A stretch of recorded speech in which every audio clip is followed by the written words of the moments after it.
George Kamel here with a quick PSA before the calls start coming in. If you want to leave the money stress in 2025, you need a plan that works. So take what you learned today and put it to work in every dollar. Download the app and start for free today.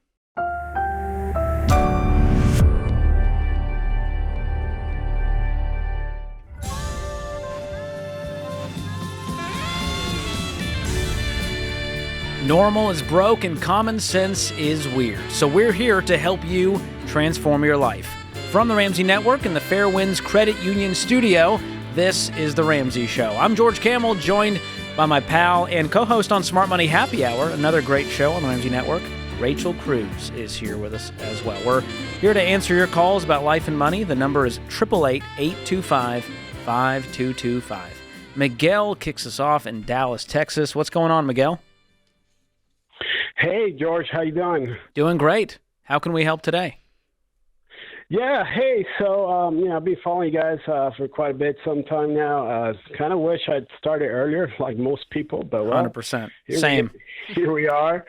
I'm working on step number 6, thankfully. But I do have a question because I listen to Dave say all the time how credit cards are the devil and they are the worst thing that one person can use. And I agree with all of that, except so a really long time ago, kind of like Dave, at a very young age, I did bankruptcy. And since then, I learned to live within my means. But I've had a lot of credit cards since then. I just pay them off at the end of the month. I don't have any credit card debt. I haven't had for over 10, 15 years now. Good. So my question is, if I pay off my credit cards at the end of the month and I am using them a lot so that I can get free tickets to travel with my family and stuff like that, would you still recommend that I don't do that? If so, why? Or is it okay for me to continue using my credit cards as long as I pay them off? Well, as of this recording, it's still a free country. So you are free to do as you wish, Miguel. And so is it okay? Sure. If it's working for you, go for it. But the reason you called in, there's something inside of you that maybe is thinking, is there a better way? Could I be doing better? Could I optimize if I use my own money instead of using someone else's and paying it back every month later on? Sure, you could make the argument in hypotheticals all day long. But the real thing here is you're using it to get free travel, correct? Did I hear that right? Yeah, correct. And so have you actually added up what it would have cost you if you had paid cash, done your own research, found the right flights that work for your family? Like, okay, I got $600 in value out of this, and it cost me $200 for the card for the year. Have you done the math on that? Yeah, it definitely pays off.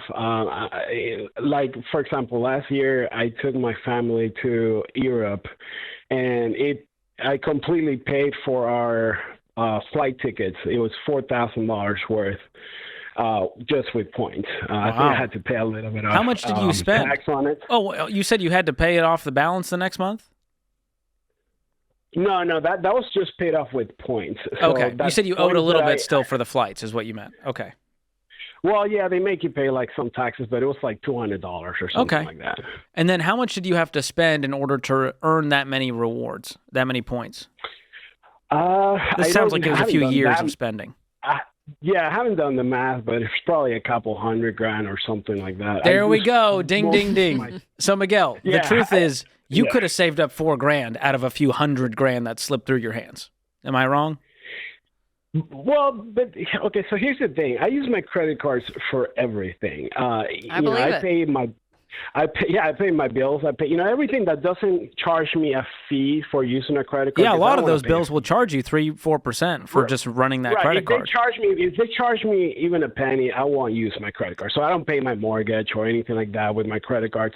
But there are actually a lot of things that I can pay with my credit card. I do my groceries with my credit card, all of my regular spending, and that adds up to quite a bit, throughout the years. You've impressed Rachel. Rachel, if you could see her face, she is so impressed. Okay. No, she's not. I'm just sighing. Well, here's the thing, Miguel. A couple of things. Yeah. Number one, studies have been done, and it has been proven mathematically that you do actually end up spending more when you're spending it with a credit card. And it may just be groceries and all the things, but because there is zero emotional connection to your money, subconsciously, naturally, without you even realizing it, you end up spending more. So even with groceries, for instance, we've talked to people on the show and they say, oh, I just would use my credit card for the things that we needed, the bills and groceries and gas.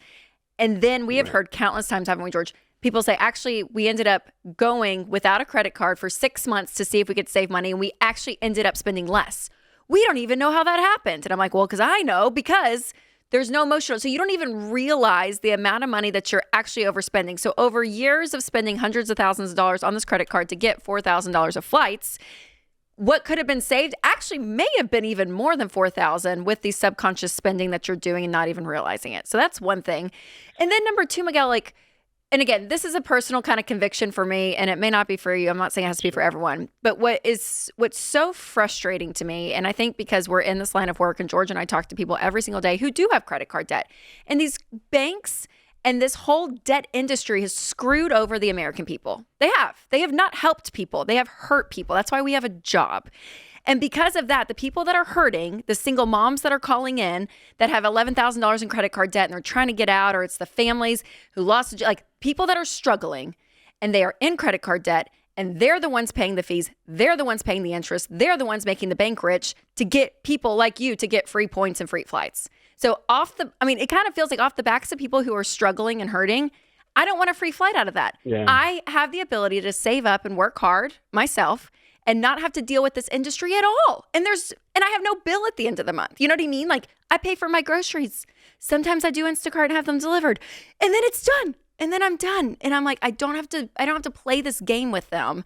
And so there's just something so freeing about it. And again, that may not be everyone's conviction, but when I see I see banks and I see their bill, all the things. You just know too much. This is gross. And I'm just like, man, y'all have screwed over people. And people are giving their hard-earned income to these places, to these industries, and they're not allowing to be able to help themselves, And so I'm like, I don't want it. I don't want it. I will save up. I'm booking a girls trip actually today. I was telling George I was going to buy some tickets, and I'm like, I will go on Southwest and buy I think it's $196 one way, to great. get. And I'm like, that's fine. For that. I will budget for that, all day, every day, and I don't have to worry about it. So I don't know, Miguel. It's here's the experiment. This is fun. So let's say you spent $200,000 to get 4, right? That's 2% cash back. Fair? Here's the experiment. Yeah. Use your debit card for a year and see if you spent $190,000 instead of $200,000. Well, that just saved you $10,000. So you just gave yourself $10,000 in rewards by not spending more. So that's the thing that I can't help you figure out on paper. That's something that you need to explore for yourself. And again, there's the moral side. I cover 8 objections of why people won't stop using their cards in my book, Breaking Free from Broke. So how about this? I'll send you a copy. You read the chapter and then call me back for a fun discussion. Yeah. No, look, and I totally agree with you guys. As far as... Hello?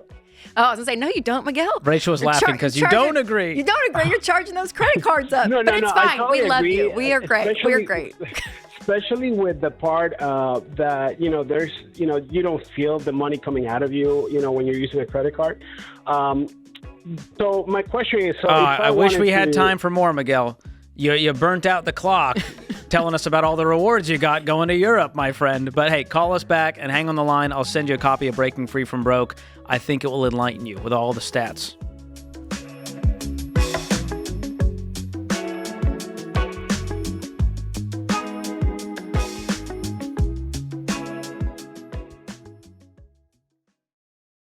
Dave, we got a lot of calls on this show where life happens. One day someone's healthy, they're working, providing for their family, and then a curveball hits. We hear it all the time. A car accident, a cancer diagnosis, a heart attack, and suddenly everything changes. Yeah, and that's why you've always said that having term life insurance from Xander is essential, because it protects your family if the worst happens. Yeah, that's right. You need 10 to 12 times your income in coverage. No gimmicks, no whole life junk, just straightforward term life protection. But there's another piece that people often overlook, and that's long-term disability insurance. Yeah, it's important to understand the difference between them. Life insurance steps in when you die. Disability insurance steps in while you're alive but can't work. So it replaces a large part of your income so the bills still get paid while you get back on your feet. Now, if your employer gives you free disability insurance, great, take it. If it's discounted there at a better price, take it. But if not, Xander can help you find the right plan. Whether you're single or married, it's not optional. If you're going to be out of work for a while, then you need to make sure the money's still showing up. And that's why Xander is our go-to. They make it super simple to get the right coverage at the best price, no pressure, no upselling. I've trusted Jeff Xander and Xander Insurance for over 25 years, and so has my family. So don't wait. It's fast, it's easy, and it could make all the difference. Go to Xander.com or call 800-356-4282. Protect yourself, protect your income, protect your family.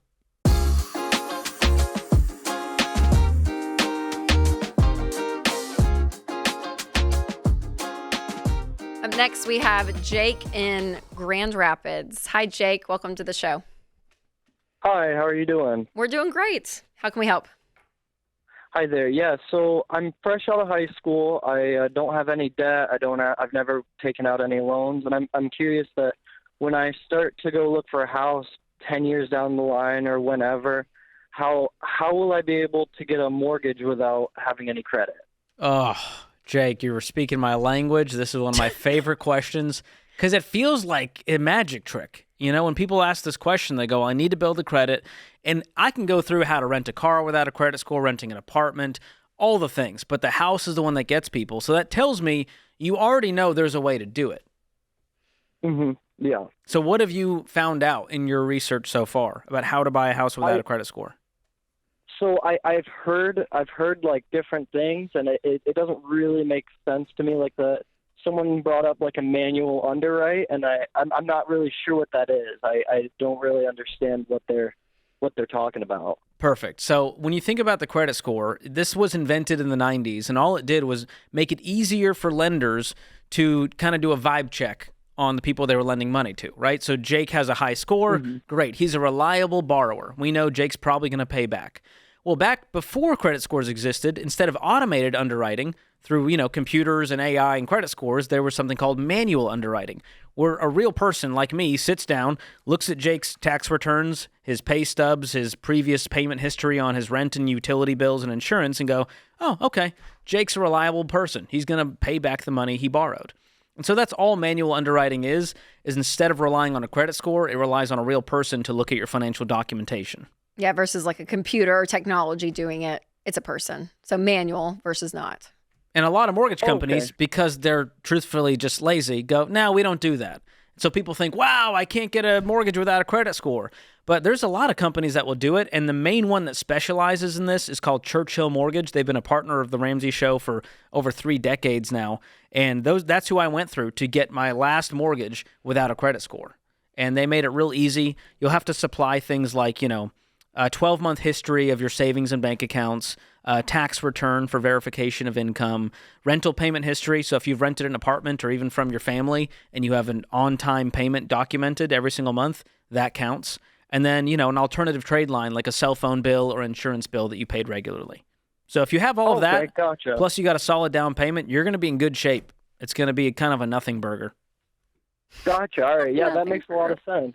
Absolutely. So great. You know what, Jake? I'll throw in, George, I want to give away one of your books. Yes. To Jake, Breaking Free from Broke, because he has a whole chapter, or multiple maybe even. A whole chapter on credit scores specifically. On this specifically. But Jake, you're at a great age, though, to how to take these principles and actually apply it to your life, because you're starting adulthood. I mean, like you're in it. And so this book is going to be probably the best guide to help you continue to live debt-free. What does it look like to honestly build wealth in a really healthy, solid way, not in like all these like shortcut ways that I feel like so many people are talking just about. Avoiding the noise and confusion and traps out there. And Jake, you've done such a great job. I want to applaud you. If you just continue down this path, you're going to have so much money that credit scores will become irrelevant because you don't need to go borrow money for a car loan, right? You're going to be able to pay cash for a used car. Yeah. So keep it up, man. Yeah, that's great. My encouragement to you. You're doing the things the right way. Hang on the line, and Emily will pick up. We'll get you that book. All right, up next we have Derek in Salt Lake City. Hi, Derek. Welcome to the show. Hi, thanks for taking my call today. Yeah, absolutely. So my question is kind of regarding my girlfriend and her desire to work or not to work, really.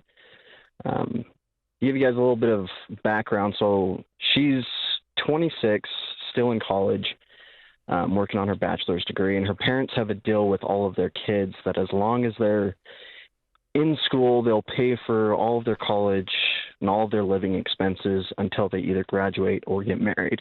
That's a wild situation. Well, she's working on her bachelor's degree and she's 26. Has she been in since she's 18? So she did take an 18-month service mission for her church, but other than that, she's been full-time school through summer. And just getting a bachelor's still. This isn't like a master's or anything. Nope, this is just her bachelor's degree. Is she just stretching it out because she's got mommy and daddy's Yes, bank she is. attached? I'm like, sweet, why ever leave school? Why? I'll be in school till I'm dead. So, That's kind of my fear. So she has two older brothers in the same situation who are 31 and 29. and they're still in also school? still working on, also still in school, never worked. Hey, parents, let this be Oh, man. your memo. Derek. Don't do this ever. Derek, does she feel like a winner to you? Not at this particular moment. Yeah, I don't didn't know how realize long this relationship's going to last because, man. So that's kind of where I didn't know how bad the situation was. I didn't know their work history or anything. Just recently found out that none of them have worked. Talked to her about So that, wild. and we've been dating a year, so we started talking about marriage and finances, and this is when it all started to come up of, okay, what's the plan and what's her plan? And for now, it sounds like as soon as she gets married, either me or future husband is taking care of all expenses while she finishes school. Yeah, I would get some clarity around all of this. Have you shared with her your concern of saying, hey, I'm kind of worried that you're just going to stay in school forever because your life's being funded? Have you kind of been honest with her? Yeah, I've been honest with her, and that's why I reached out to you guys, because we were talking about this, and I work full-time. I have a very stable job and been doing that for a while, debt-free, kind of a whole 9 yards there. Yeah. But I asked her to get a part-time job during the summer next semester to kind of get some financial freedom away from her parents. But if you're in her shoes, why would you work part time? Because hopefully you have the character to say, I'm an adult and I'm going to start making that was your test to her. adult-like decisions. And now it's showing that her character isn't there. Yeah, that was my tester to see if she was willing to put in some effort, because I want to make things work. But if I'm expected to take 100% of the financial burden for the next 50 years, I don't know if I can handle that. Right. And it's not even like a situation, Derek, where, she's working and she's like, hey, but when I become a mom, I want to be full-time at home, and that I want my job to be that, right? I want to transfer home and be a full-time mom, but there's no initiative at all in who she is. And what always that fear is to me is that starts to bleed into other areas of your life. You know what I mean? Of like, this procrastination, just apathy, apathy or laziness, or like, I don't know what it is, but I'm like, man, yeah, it's just it's not a lot of attractive qualities that come out of that. And I'm not saying that she needs to like go be some corporate woman climbing the ladder and working 80 hours a week. It's not even that, but it's just like, yeah, I want the dignity to have my own money. I'm 26 and I've been in school for what, 8 years? I don't even know how you drag out a bachelor's degree for 8 years. That's what I'm saying. Even That's if it was honestly a master's. impressive. Is she just taking like part-time classes or like flunking every time? She's had to retake a lot of classes where she's failed. Says she wants to get into like a master's PhD program, so she yikes, dude. Yeah, Derek. For those reasons, I'm out. I mean, I'm sure she's a wonderful person, but this is not someone I want to continue down the path with personally, based on what you told me. Because what's so hard, Derek, when you get to this point of a relationship, and George knows this, he's married, and so am I. But it's like, you have the romantic side, right? You fall in love, they're attractive, you have chemistry, like all that stuff is great. But then what ends up kind of where like the rubber meets the road is when real life happens. And it's like, I've chosen someone in my life. You want a partner in this life. Yeah, to walk life with. And life isn't easy. And so there's a level of resilience you want in a partner. And a little grit. Yeah, and none of that is coming through right now. And I don't want to blame her for her brothers, but the whole family's a lot of dysfunction that happening. That a 31-year-old man is still in school. Like, that's her brother. And that's who you're marrying into too, Derek. Who's hiring this guy? I see on your resume here you've been in school for 13 years and have yet to get a bachelor's degree. Sure, you get the job. Oh, man, Derek. I'm so sorry, Derek. What This do is you not fun. think? What do you think? What's your next step? So that's my next step was to allow her some time to get a job, and if she wasn't willing to work, Yep. 15, 20 hours a week, it was kind of the end. I think that's fair. I don't think that's unreasonable. And you're not, looking for her to make 100. It's like, oh well, she's not making 100,000 a year. She's not. It's nothing to do with that. It's just the effort as a human and an adult in the world today. Go hit play on Boys to Men, End of the Road, and grieve this relationship.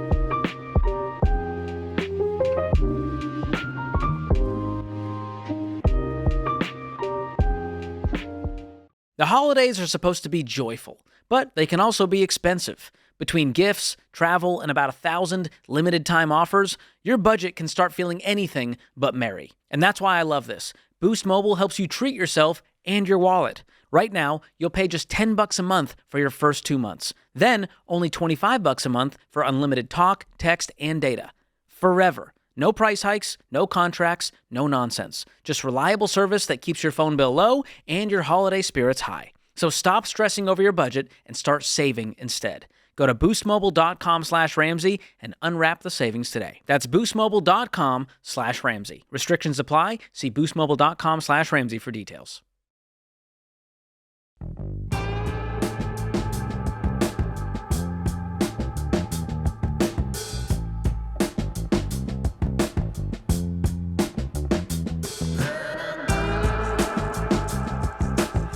The all-new Every Dollar is here, and if you've had the app, now it is more than just a budgeting tool. It was like the best budget if you need a budget, download Every Dollar. But now we're so excited that it's not just a budgeting app. It's looking at your entire financial overview. So everything, walking you through the Ramsey plan, and it has so many advanced features to really help you make progress faster. It makes things convenient and easy to see, and it's incredible. The average person finds thousands of dollars in margin in just the first 15 minutes. So there's this big questionnaire you go through, and there's recommendations on what to do with your current situation, and it is incredible. So start Every Dollar for free today. You can get it in the App Store or on Google Play. All right, up next, we have Gabe in Kansas City. Hi, Gabe. Welcome to the show. Hi, how are you guys? We're doing great. How can we help? Yeah, so how do I stop spending everything I make so I can start reaching financial goals for myself? Oh, interesting. What are you spending money on? Well, honestly, mostly DoorDash, but then just random stuff. Like, I always find a way, no matter how much money comes in the paycheck, to spend it all. It's fair. Love will find a way. Have you thought about like deleting the DoorDash app and forcing yourself to go inside of a grocery store? Yeah, well, I actually did. I did that like 2 days ago. And like you said, love will find a way. It's just like a creeping addiction, It's So you like, see like I the can't zucchini you bought 3 days ago and you're like, DoorDash sounds better. I'm re-downloading it. Yeah. Like going back to an Yeah. abusive ex. To a zucchini? Exactly. Why don't you at least say like... Well, we all aspirational grocery shop. You know what I mean? We're like, you know what? I'm going to eat a zucchini. I'm going to use a whole bag of spinach. I saw a good Instagram air fryer zucchini recipe. I'm going to, whole thing of spinach. Well, Gabe, here's the thing. What are your financial goals? Because I think they have to be big enough and powerful enough to fuel your love of DoorDash to stop that. Yeah. Well, first is get a car, and then after that a house, and then after that crack the $1 million mark in net worth. Love it. Those are great goals. Okay. That's the American dream summed up. What are you doing for a living right now? Right now it's not good. I'm actually working for the master I feed. I DoorDash a lot from my gosh. Wait, what? Well, no wonder it's easy because you're around it all the time. Like, this Taco Bell sounds Wait, do you good. drive for DoorDash? I'll pay myself Yeah. to do it again. Okay, you're not working for like DoorDash corporate. You're like a... No, he's a DoorDasher. He's Okay, how old are running you? around food for people. Yeah. How old are you? I'm 20. Oh, Okay. you're 20. Okay. Are you in school? Did you not go to college? What happened? Yeah, well, I'm in school for business management right now. Okay, what do you want to do with that? Well, ideally, get a short-term management job to kind of build up a nest egg and then go out on my own and try my hand at the entrepreneurial. I can't talk. Yeah, no, you're That good. stuff, So you want to know? work in management of something. Like, is it retail? Is it corporate? Have you sort of drilled down into that, to what you'd be most into? Yeah, I'd be most into corporate, but obviously, if someone offers me a job paying more than DoorDash does, I'll take it Sure. at this point. How mu- much longer in school? Yeah. When do you graduate? I'm expecting next summer. Okay. Cash flowing it, or are you going to debt? I'm cash flowing it. Great. Do you have any debt? I have $200 in credit cards. Oh, okay. We got that. It's good. Okay, Gabe. You know what? I'm gonna say I'd say you're a typical 20-year-old guy. I don't think there's anything wrong with you. I think you need a little bit of motivation. And I think when you're in school, you have a part-time job. You got to just float your expenses. I mean, are you living at home? What are you doing like for rent and all of that? Yeah, no, right now I'm living at home, which probably doesn't help the spending. Yeah, well, it's Yeah. fine. I mean, you're in college. I think that's totally appropriate. So what do you have to pay for? What are the things that you're responsible for? Right now it's just my phone and gas. Phone and gas. Okay. And what are you making every month? Naturally it varies, but it's usually about $2,000 a month. Okay. Okay. Because if I'm you, I have very little motivation to even go work when my only two things I need to survive Yeah. is covering a phone bill and gas. And because you're a full-time college student, so you're in college, which I don't think is bad. yeah, that's Yeah. great. You're in college. You're doing well in your classes. Yeah, You're going so- to graduate on time. So I think the best thing for you, Gabe, honestly, right now, is to work on your habits, and you need to start creating some new financial routines. And so you can do this. You can even automate some of this. I don't always recommend that for people because I kind of like people's behavior to change because they're actually the ones doing it. But for you, I would almost say, yeah, make it a goal where you save, half of that. Maybe you save it. What if you saved $1,000 a month? Because how much does your phone and gas cost? Not much. It usually shakes out to around $300-400. Okay. So yeah, what if you gave yourself $600 to spend on how you want and then save half of your income? And you do that for the next, 6 months, you'd have $6,000 when you graduate. That'll help you upgrade a car and actually start moving. But you can even go in and automate some of this. Like you can, set up some systems in place with online banking and that kind of thing that when your paycheck hits, It's like pay yourself first. yeah, absolutely. I'd be giving some too. I think there's a practice of generosity in there. Give, it's ever how much you want, but even $200 a month. Practice that part. Practice the saving part, and then you can still enjoy some of it. So I think you're in a good spot. I think it's just the habits and the routines month to month that you need to change. And when you kind of get those in place, you start to be disciplined. You start to know what you're doing. You're telling your money what to do. And then when you graduate and you get your first job, those habits just go in from a $2,000 a month to maybe a $5,000, $6,000 a month salary. And, you've changed the way that you handle your money. Literally, your behavior changes. Okay.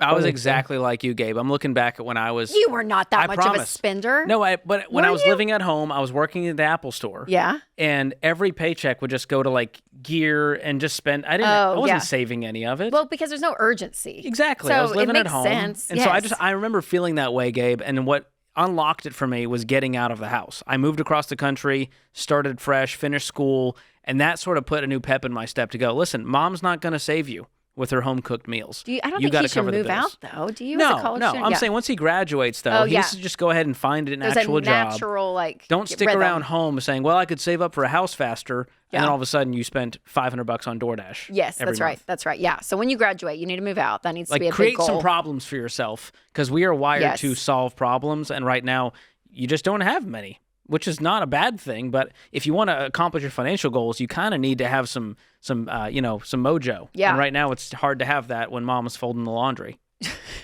True. Gabe, what kind of car do you have right now? Well, right now I don't have anything. I'm driving my dad's for DoorDash. Oh. Whoa. How does Well- he feel about that? He feels fine about it because it's he does working. it part-time too. So, Okay. he doesn't really mind. Okay. Well, I would make that a goal then. I think that's a great. You said that, but I would reiterate. Yeah, if you saved $1,000 a month, Gabe, I mean, you could have a $6,000 car in 6 months. You know what I mean? Like it. Do you have a high yield savings account, Gabe? Yeah, I do. I'm shopping around for another one because I'm not a fan of the one I have. Perfect. We got just the one for you. Go to fairwinds.org/Ramsey. They just created a new bundle for our fans. It's got a great high-yield savings account, and so you can actually attach your checking and savings and then start to automate that $1,000 a month to just go straight from checking into that high-yield savings. And like Rachel said, if you automate that, you'll just pretend the $1,000 never existed. So pretend you make $1,000 a month, and now we have to live off of that. That helped retrain my brain as well. Okay. Yeah, make sure to check that out. And you'll get the Ramsey debit card with that bundle. Oh, yeah. And it says, debt is normal, be weird. You're not deeply in debt, Gabe, but at least you kind of get that It's a good reminder. Yeah, every time you see Especially it. as you enter adulthood, it's so easy to be tempted to take out the car loan, open the credit card, and go into debt, take out the personal loan, whatever it is. And so this will help you avoid that temptation. But yep, for sure. this is very natural. You're 20. Yes. You're not weird. You're just 20. Yep, just put some disciplines and new habits in place. I think you're going to be fine. But George Kamel is spender.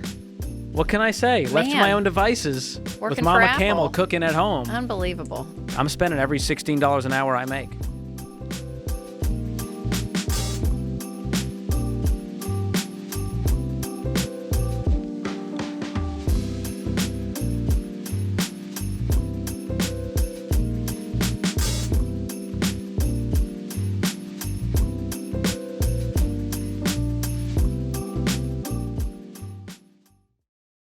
Owning a business can be a heavy load. You want to serve your customers well, make a healthy profit, and grow. And your team, family, and customers are all counting on you. And now everybody's talking about AI like it's magic. And you're wondering how to keep up. You're carrying a lot, but you don't have to do it all alone. That's where NetSuite comes in. Over 43,000 businesses, including Ramsey Solutions, use NetSuite to lighten the load by bringing all their numbers into one system. Accounting, inventory, CRM, payroll, the works. And now NetSuite's AI takes it further, automating busy work, flagging inventory issues, spotting cash flow problems in real time, and catching risks before they hit. So you're not just closing the books faster, you're making decisions confidently. And when your numbers are right, that takes a lot of pressure off your shoulders. And yeah, switching systems is a big move, but NetSuite's Suite Success process gets you up and running fast. Go to netsuite.com/Ramsey for a free product tour and to schedule time with a NetSuite rep. That's netsuite.com/Ramsey.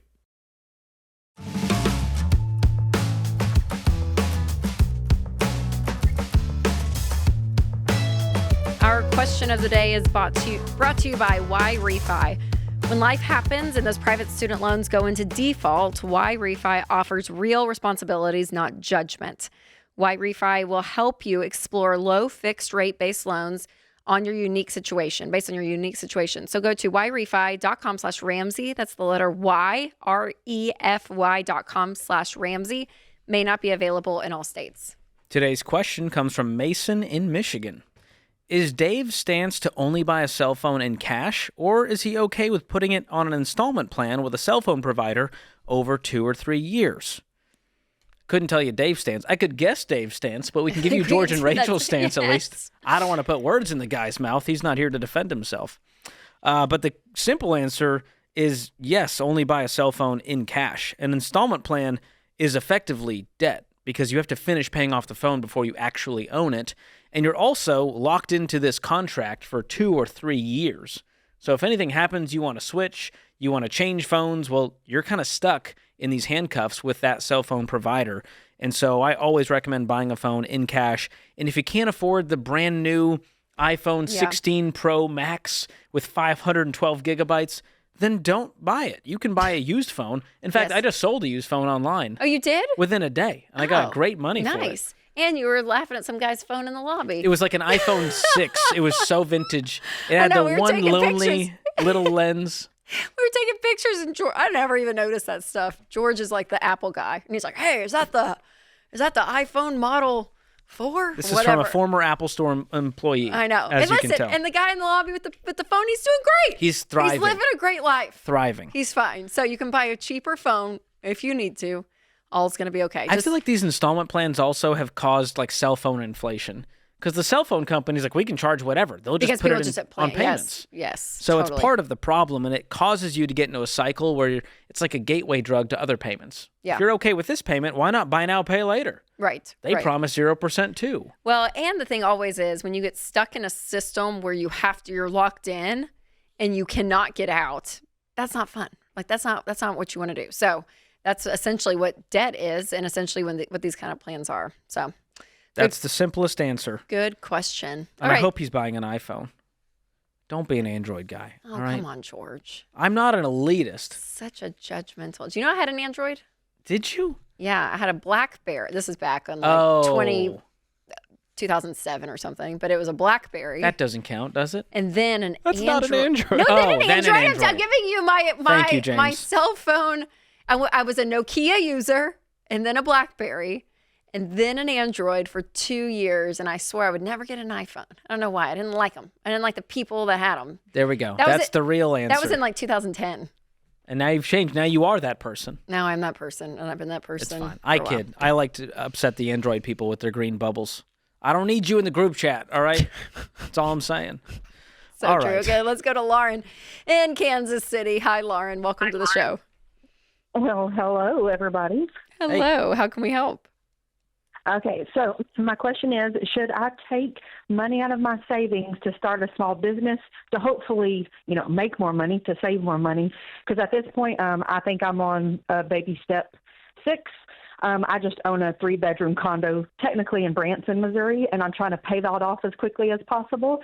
But I'm literally working 80 hours a week to try to get ahead, and I'm killing myself. Oh, Whoa. girl. So, What are you doing for work, Yeah. and what do you make? well, I am a property manager at a Choice Hotel, and I make $20 an hour, so that's not even $40,000 a year. And I'm a front desk agent at the Hilton, and that's $16 an hour. So I probably make about $34 a year if I'm lucky after taxes. And you're legitimately working 2 full-time jobs? Yes. That's like exhausting. right now, I'm at the Choice Hotel, and then I leave here at 2:30 to work 3 to 11. What does at the other growth property. track look like in the hospitality world to where you can make $75K Well, you're a wanting year? to start a small business is what. You want I to leave think- this industry completely? Maybe not completely. I want to do if the business got busy enough, I would leave the hotel business. But if not, I just want to have extra income. 'Cause Sure. I'm more passionate about events and entertainment, and mainly party planning. So pitch us your I'm small not- business idea. How much is it going to cost, and what's it going to be? Okay, so I want to rent out photo backdrops, like the florals, like the pretty stuff people stand in front of to take pictures at, like bridal showers, baby showers, weddings, Mother's Day.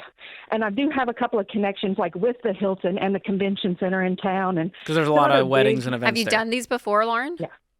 I have, but it's just like I have 2 backdrops that I own personally, Okay. and I've rented them out a handful of times. And But how it's like, how expensive? How much money can you make by doing that? Like if an event rents out one of your backdrops, how much are you making? Well, depending on the backdrop, I mean, $200 for the most basic one, and like up to $400 depending on how fancy the backdrop is. But my issue is I only have 2 and they're not fancy. So if I invested in more backdrops, it's going to cost me anywhere from $3,000 to $5,000 just to have a handful of backdrops. Okay. And how much do you have in your savings?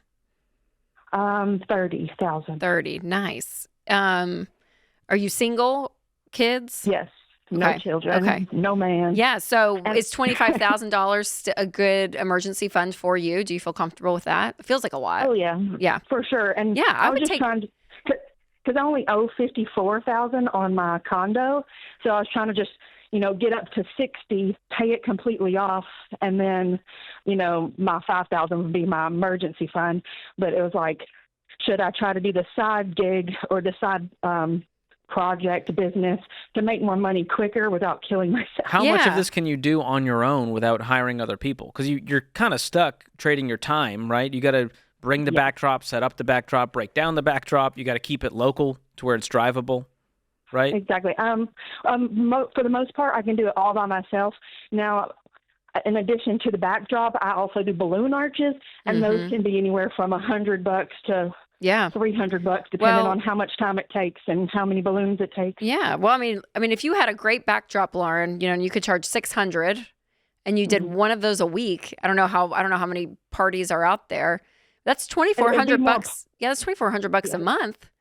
It'll be more popular during, like special events and the holidays, like Christmas, New Year's Eve. Sure. Because ideally, you could get to the place where this replaces the front desk job that you're making $30 for. And if you could do this instead, maybe still keep the other one, but replace at least one of these so that you're just working a few hours versus till 11 every night, at the front desk. That seems worth it to me. And it seems like it's been somewhat proven out, the fact that you got connections, you've done this before, you've made money. So I would, if you're going to spend cash on this and go with a small investment up front with $3,000 to $5,000, I would go for it and see where you can take this thing and see how you might end up needing to hire someone out because you're working and can't be at every single event in all places at one time. But maybe you pay them, $15-$20 an hour to go set it up and break it down, and you still make profit. And that way you don't have to be everywhere. Yeah, exactly. And it doesn't take long. I mean, they're heavy and kind of annoying, but it literally takes me not even 30 minutes to set it up and, get it in place, and then 30 minutes to break it down and put it in my car. That's great. But also drive a Prius. I was going to say, I feel like you're going to need a pretty big car to carry all these backdrops. So what I don't want you to do is I had to finance a $50,000 van to transport the backdrops. Yeah. So just be smart about it. I think, and my car has been paid off for 9 years, so I'm going to let it, die on me. Well, Lauren, you've been very smart. You don't have any consumer debt. You have a lot of savings. You're taking your time. You're working to pay off the condo. I mean, you're doing your gut so far is correct, what you've been doing. So, I trust you. And maybe I'd say I'd work on saving up and cash flowing a SUV or van so that you can use it for business and increase your income that way too. Yeah, because I also wanted to not just do the backdrop, but make it pretty. Purchase a few benches, which I have a couple, but they're fold-up benches I can fit in the Prius. I love it. I can't get couches and stuff because that's a lot. Too much to the top. For sure. Just go so slow great, and be smart about it. Use profits to reinvest in the business and start to grow this thing and see where it goes. Yeah, I'm for it. People love a balloon arch these days, Lauren. So Ladies love a balloon arch. You're in a great business. The men could do without them.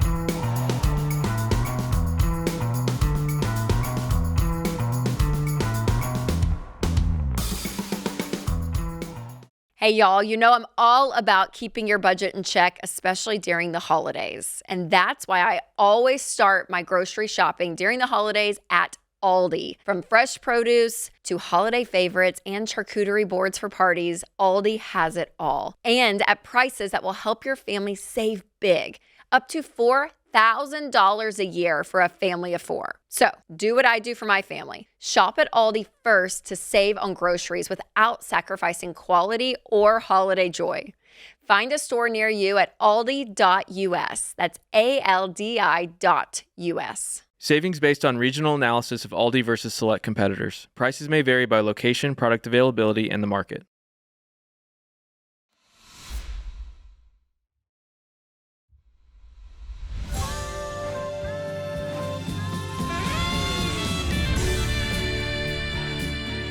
Welcome back to the Ramsey Show in the Fairwinds Credit Union studio. I'm Rachel Cruze with George Kamel, and we're taking your calls at 888-825-5225. Up next, we have Emma in Minneapolis. Hi, Emma. Welcome to the show. Hi. Thank you so much. Absolutely. How can we help today? So I am a senior in high school. I'm freshly 18 years old, and I got into my dream college. And I don't know how to tell my parents. Wow. I thought there was going to be something bad that happened, but this is good. So give us the context of why this is bad news for your parents. So my dream school for my whole life has been University of Northwestern St. Paul. Whole life? Since you were 0 years old, you're like, this is on my dream Pinterest board. Is that a private school? Yes, it's private and Christian. Yep. How much is that tuition? It's about $38,000 a year. Okay. Okay. So what have you and your parents talked about when it comes to college? So I've known for a very long time that my parents were not going to help us. Were not going to help me with college. I'm the oldest of 6 kids, and we live on just my dad's income. Okay. And so they don't want me to go there because they don't want me to go into student loan debt, which I understand. Yeah. 100%. What I haven't. I think you have probably 99% of people listening to this saying, "Yep, we agree with your parents. We we are." And so you've not told them because you're gonna go and you're gonna go take on essentially over 4 years, $160,000. What I haven't told them is that I got. Yeah. What I haven't told them is that I got a partial ride scholarship. Oh, well, that's great. Okay, so how much does that cover? It covers about $44,000 over all 4 years. Okay. So you're down to like you'll owe 120 or something? What's the number?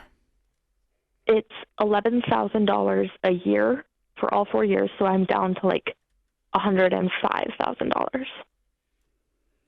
Okay. And how much do you have saved? I actually do not have a savings account. I have been helping my parents with the bills and stuff. I work for the family. So they're struggling financially? Yes. Okay. Oh, wow. And you're working part-time, and that money that you're working for is going to the household. Yes. Was this something you're doing out of kindness, or was it like hey, if you're going to live under a roof, you got to help around because times are tough? No, it's kindness. Okay. And they're taking your money? I mean, yes and no. So I contribute. I help pay for groceries and stuff, and I am aware that some of the money that I'm paying them, they're putting in a savings account for me. I just don't know how much that is. So we can get some clarity on that. We got to know if it's 1,000 or 10,000. I think if my math is right, it should be around 8,000. And what if it's 0? What if they spent it all? I don't know. Yeah. Well, I hate to say it. I mean, I know there's, people are in different circumstances financially, but asking an 18-year-old to help provide for the family, that's tough for me. So I would hope that they just took the money and put it in a savings account. But I would ask them tonight because it is October, and if you're a senior in high school, you're starting to get early. I mean, it's what you're doing. You're getting college. You've sent out college applications. You're getting the letters in. You're figuring out your next steps, and you do that around this time. And so for you, Emma, to know going into the next 9 months of like what you have to work with and staying within that. So I want to be really kind because I really appreciate the dream school. I know that, you've thought about it and all of it, but there is a sign of maturity, Emma, that when you choose to live within your means, you don't get to do everything you want. And that's a true sign of an adult. And we talk to people on the show that are 45 that don't even grasp that.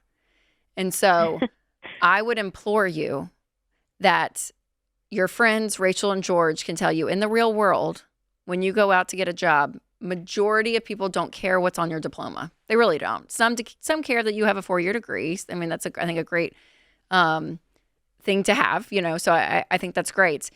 But people don't care, and they don't, the name of the school and all of that. It is not usually a sign that you're going to be successful and get a job that's going to then carry you throughout your adulthood. And going $120,000 or $105,000, I think it's going to end up being a little bit more than that after room and board and everything. What are you studying? I was planning on double majoring in pastoral ministry and communications. Emma, we just talked to a worship pastor who's making $58,000 a year. And he's been doing it It's a long going time. to take. It would take That's you. a successful worship leader. It would take you like 7 to 8 years to pay this off.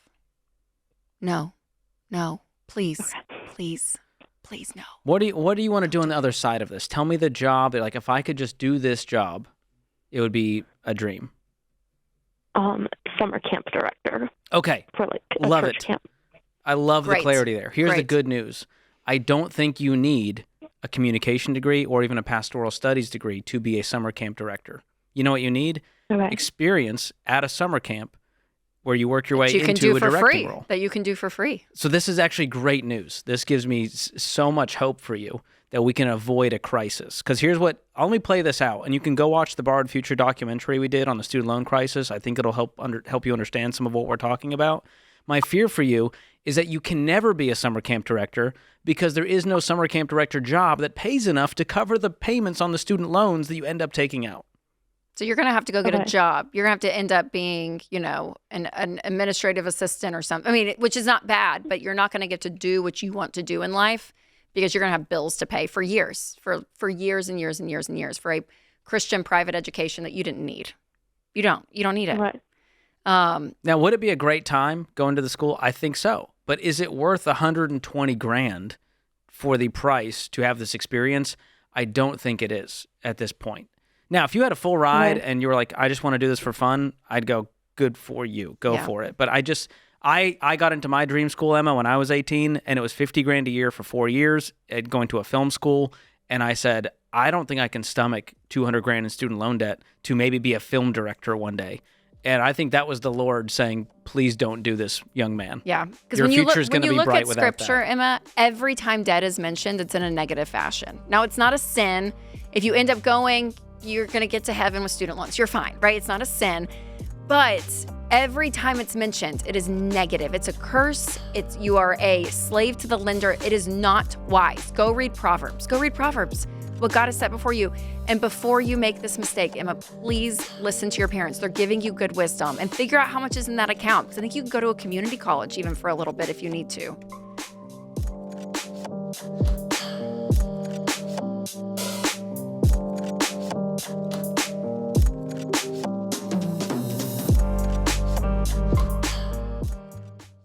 Running a business is already complicated. You don't have time to become a health insurance expert, too. And when you're self-employed, there's no HR department to lean on. But that's where my friends at Health Trust Financial come in. For over 20 years, they've been helping families and small business owners cut through the confusion and find the right health insurance plan for their stage of life and budget. Health Trust Financial offers unbiased advice, and there's never any pressure. Health Trust Financial helps you shop smarter and avoid overspending. Most of their clients save hundreds of dollars every month. Real savings you can put back into your business or toward building wealth. I've worked with them for over 2 decades, and they're the only Ramsey trusted health insurance advisors. So get clear on your options and talk to a real person who can help you make confident decisions about your health coverage. Go to healthtrustfinancial.com today. That's healthtrustfinancial.com.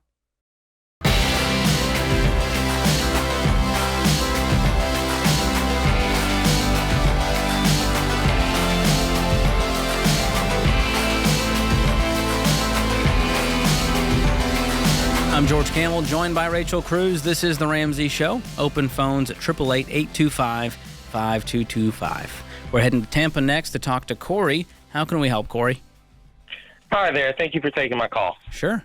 What's going on?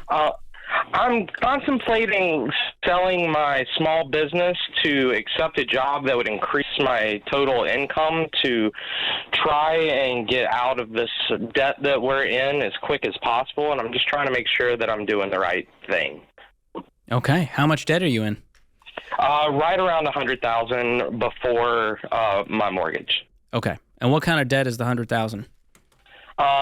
Let's see. We got 35 is allocated towards the small business. It's a food truck. So that was a startup loan from friends and family members. About 30,000 in student loans, 10,000 to fix the AC, and then about 22 $25,000 in vehicles. Okay. And what is this business worth if you were to sell it? I would estimate around $42,000 to just sell the trailer. And then I also have a truck that I bought to use with the business that I could potentially let go as well. What's that worth? It's worth right around $13,000, and I owe $18,500 on it. Okay, so you're about $5,000 underwater on that. Okay, so you would get $55K essentially for selling this business. Correct. And you'd need another $5 to get out of the underwater loan, and you're about $100K in debt. So this gets you out of debt twice as fast. And what's the household income now? Right now, my wife just got a promotion. She makes 67 before bonuses, with potential 12,000 in bonuses. I make about 550 at a part-time job a week. And then the trailer, we really don't take a paycheck from it. I just, whatever profits at the end of the month, I throw at debts, which is averaging between, $2,000 and $3,500 a month. Okay, so altogether, you guys make about $100K a year? Roughly. It's not including the trailer in any way, shape, or form, seeing as how I don't take a paycheck from it. Yeah. It's closer to like 85 to 90. And what's the new job, Corey, that you're looking at?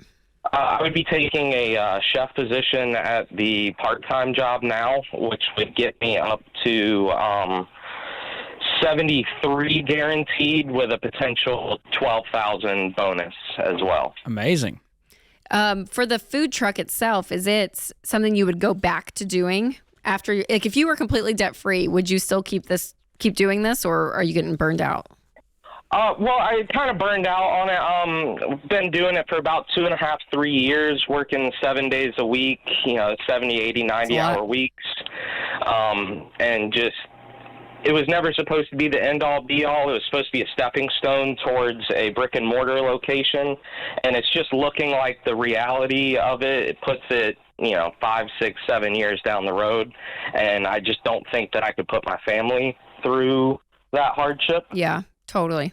That's mature of you. Yeah, and I think you're listening to your gut, and I think you're seeing kind of the tea leaves of what's happening, which I think is really smart, Corey. Really, really smart. Especially when you're talking about the food industry. We've gotten calls of people that want to go straight to the brick and mortar and take out a massive loan. And the food industry is one of the highest ones that, the highest parts of small businesses that goes up and it goes down, and it closes more than any other industry. Yeah. It's just and as you experience with the food truck, it's a tough world to be in. It's a lot of work, and again, not always with the guarantee that it's going to be successful. So, being a chef somewhere, I think, sounds like the perfect next stepping stone. You're going to get a $50,000 raise while getting rid of half of your debt. And you're still doing the thing you love. You're still able to, be in that world of cooking and food, and hopefully Getting innovating. Experience. Yeah. I mean, to me, this is kind of a no-brainer, honestly, because,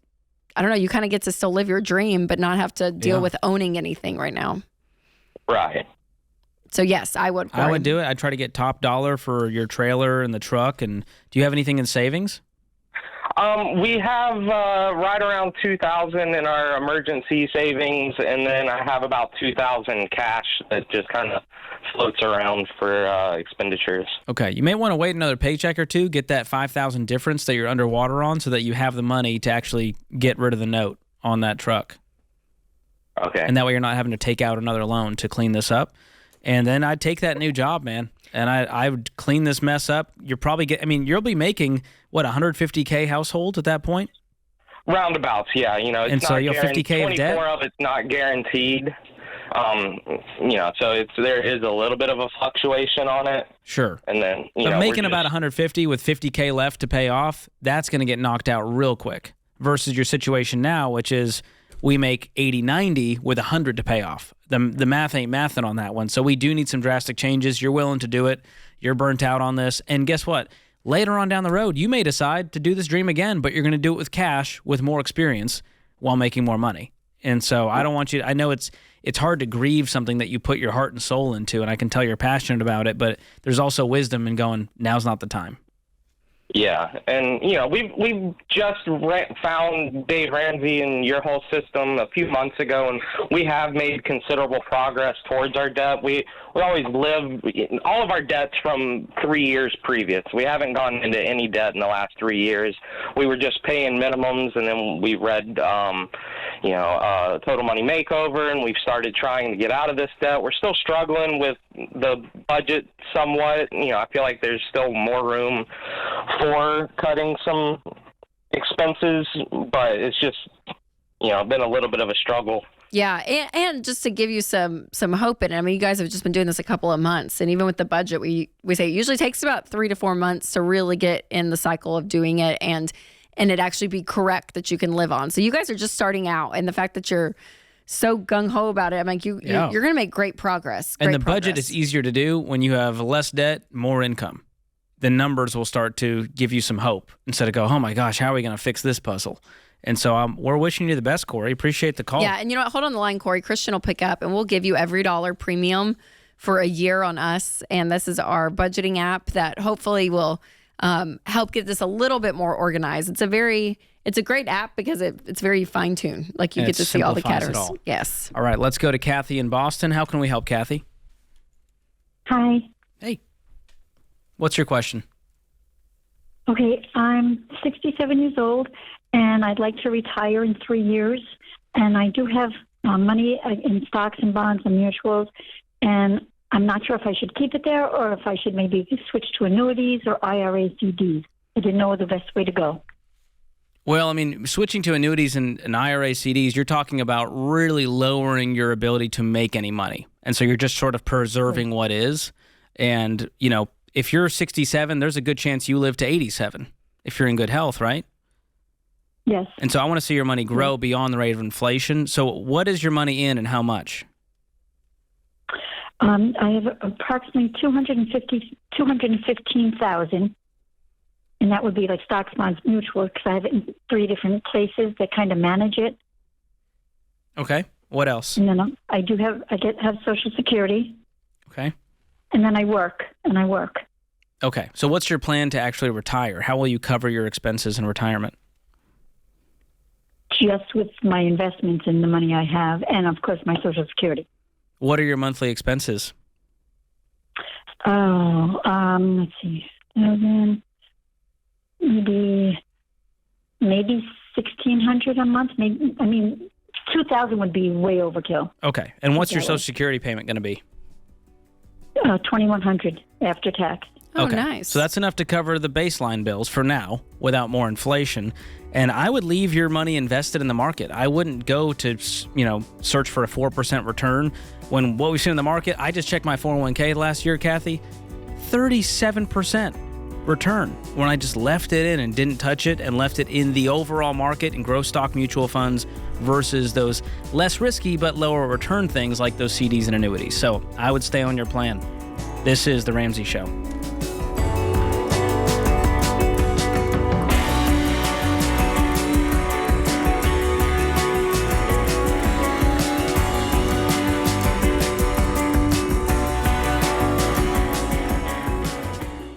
This episode is sponsored by BetterHelp.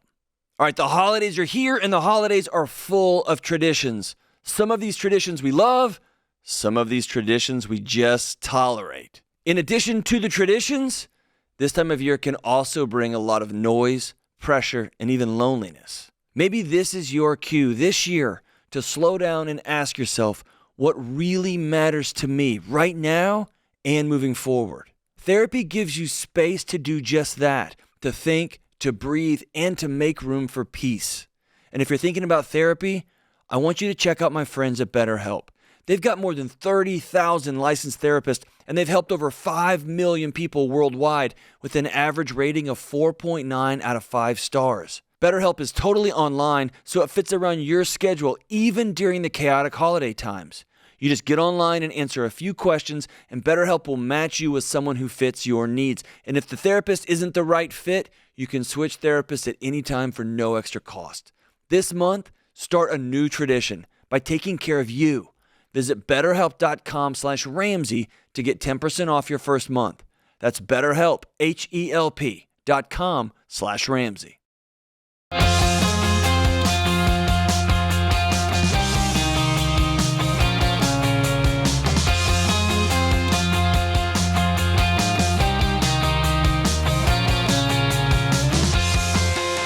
Welcome back. Going to the phones. We have Sarah in Riverside, California. Hi, Sarah. Welcome to the show. Hi, thank you for having me. Absolutely. How can we help?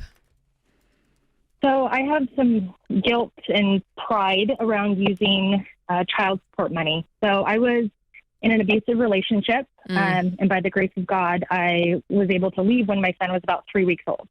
Oh, my gosh, I met my now husband when my son was 6 months old, and he's now 12.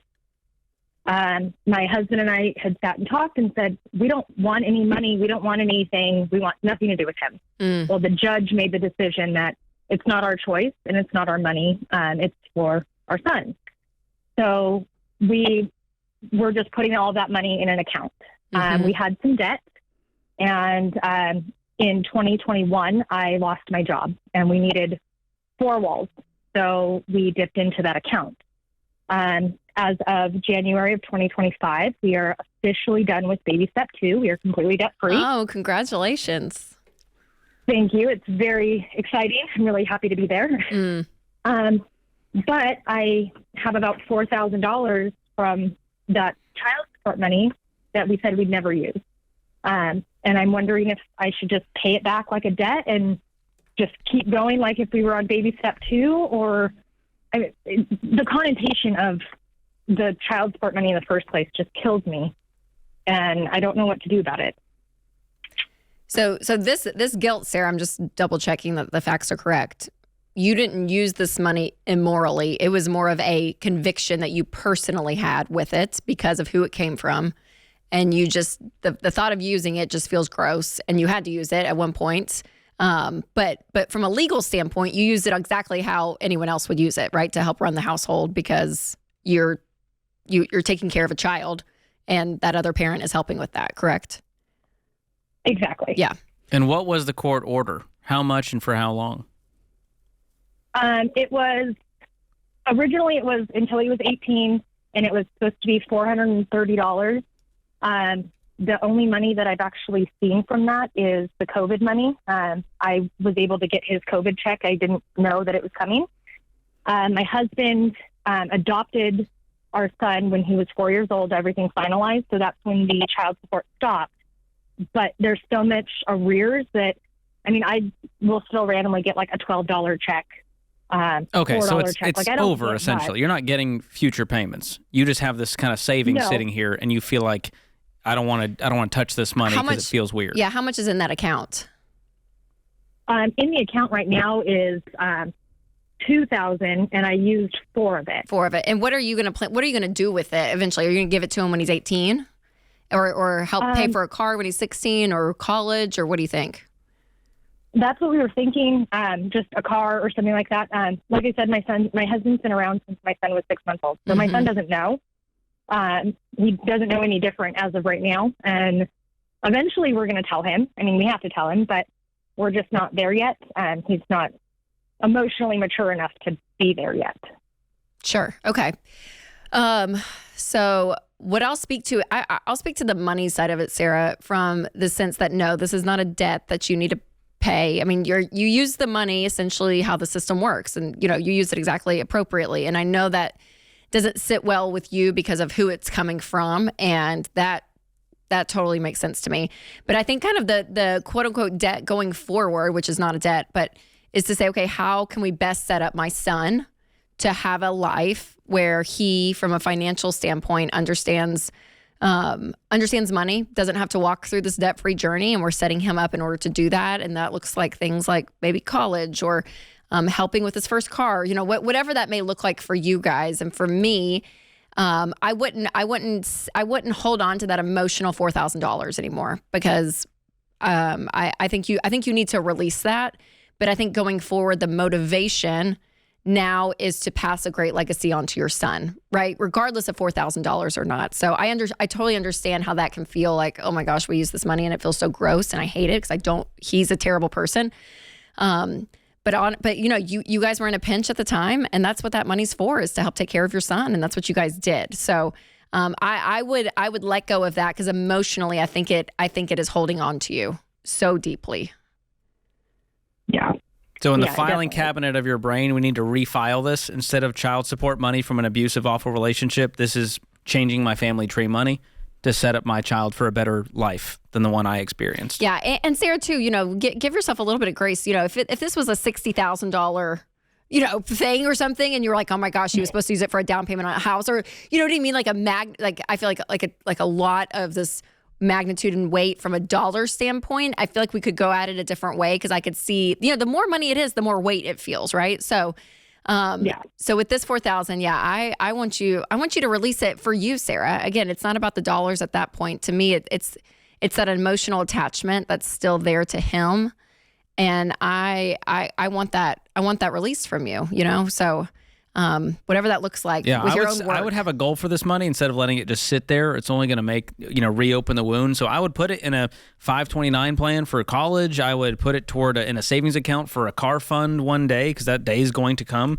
And these things cost money. And it's part of the deal. And, it's a shared burden, because that person was a parent, and this is what the court ordered. And so it's hard to just say, release the guilt, Sarah, you're doing great. Mm-hmm. But that's the truth of it. Yeah. It's that hard, and it's that simple to just go, all right, it happened. That was the past, and I'm going to make a better future for my kid now. And it sounds like you guys are thriving, and this child is so lucky to have you two. Yeah, he's definitely blessed. My husband is literally a godsend, and he took him on like his own. And like I said, nobody knows. There's a couple people, like family knows, but he doesn't know. And my husband stepped up in more ways than I could ever even pray for. Mm. Well, and give yourself so much credit, Sarah, because we talk to so many people on this show, and women specifically, that are in a situation, and they don't feel like there's a way out. And whether from its financial type abuse, where a husband's withholding and not allowing, controlling, to physical, emotional. I mean, you can fill in the gaps. And the spectrum is wide. And to break that cycle is so difficult. And as Dr. John Deloney says, who works with so many people in this area, says that it's rare to have someone actually break it. So when you do, it is a something to be celebrated. It's an applause. I mean, it really is, Sarah. So I mean, I just commend you for that. I know that was 12 years ago, but that's incredible. Absolutely incredible. Yeah, George, when we think about part of the baby steps and what she said, I loved, because it's baby step, they're past baby step 2. They're moving on for that fully funded emergency fund and so forth. And there is something so freeing from the sense of, yes, the dollars and cents are there, right? We're being wise with our actual tactical money. That's, very important. But it's so much bigger than that. It is like the place where money sits in our lives, the value of which we give it. And when you are out of debt, you have that emergency fund. You don't have to be obsessed with it. You don't have to stress about it, because you're setting yourself up so well. And what that speaks to your kids and a household is everything. Like, to me, that's part of family changing the family tree. It's not just from a monetary standpoint, but from an emotional standpoint, that money doesn't have to be a stress point in our lives, because we have control over it. Yeah, and there's a lot of belief there. People think there's some sort of like financial DNA that you're born with because of the environment and place and parents. But we're proving it with Sarah that you can break chains. You might be the first one in your family to become debt-free, to create a better life for your kid to go to college debt-free, for you to have a home that you own free and clear, for you to become a millionaire. And it's something you get to choose, and it's a daily choice, and it's one of the hardest patterns to break because of all the shame and guilt from the past, and your belief system is so tied up. And you talk about this in Know Yourself, Know Your Money, the different money classrooms you grew up in. It really shapes you, and you have to really try to break all of the bad stuff to get to the good stuff. Totally, yeah.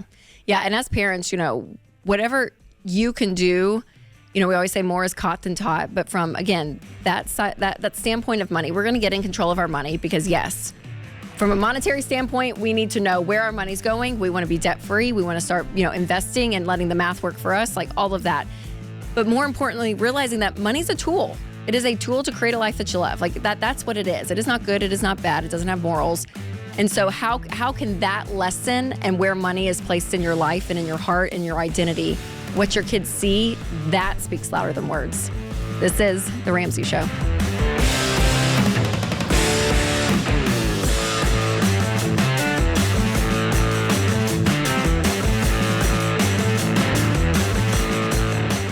The last thing you need this holiday season is more stuff collecting dust or tech that keeps you glued to screens and up too late. You need better sleep. And that's what you'll get with Casper. Their mattresses are made for deep, uninterrupted rest that keep you cool and comfortable, so you wake up feeling ready, not wrecked. Because rest is not a luxury, it's an investment. And the ROI is your well-being. So go to Casper.com/Ramsey and use promo code Ramsey for 25% off mattresses and 10% off everything else. You get free shipping too. That's Casper.com/Ramsey, promo code Ramsey. Exclusions apply.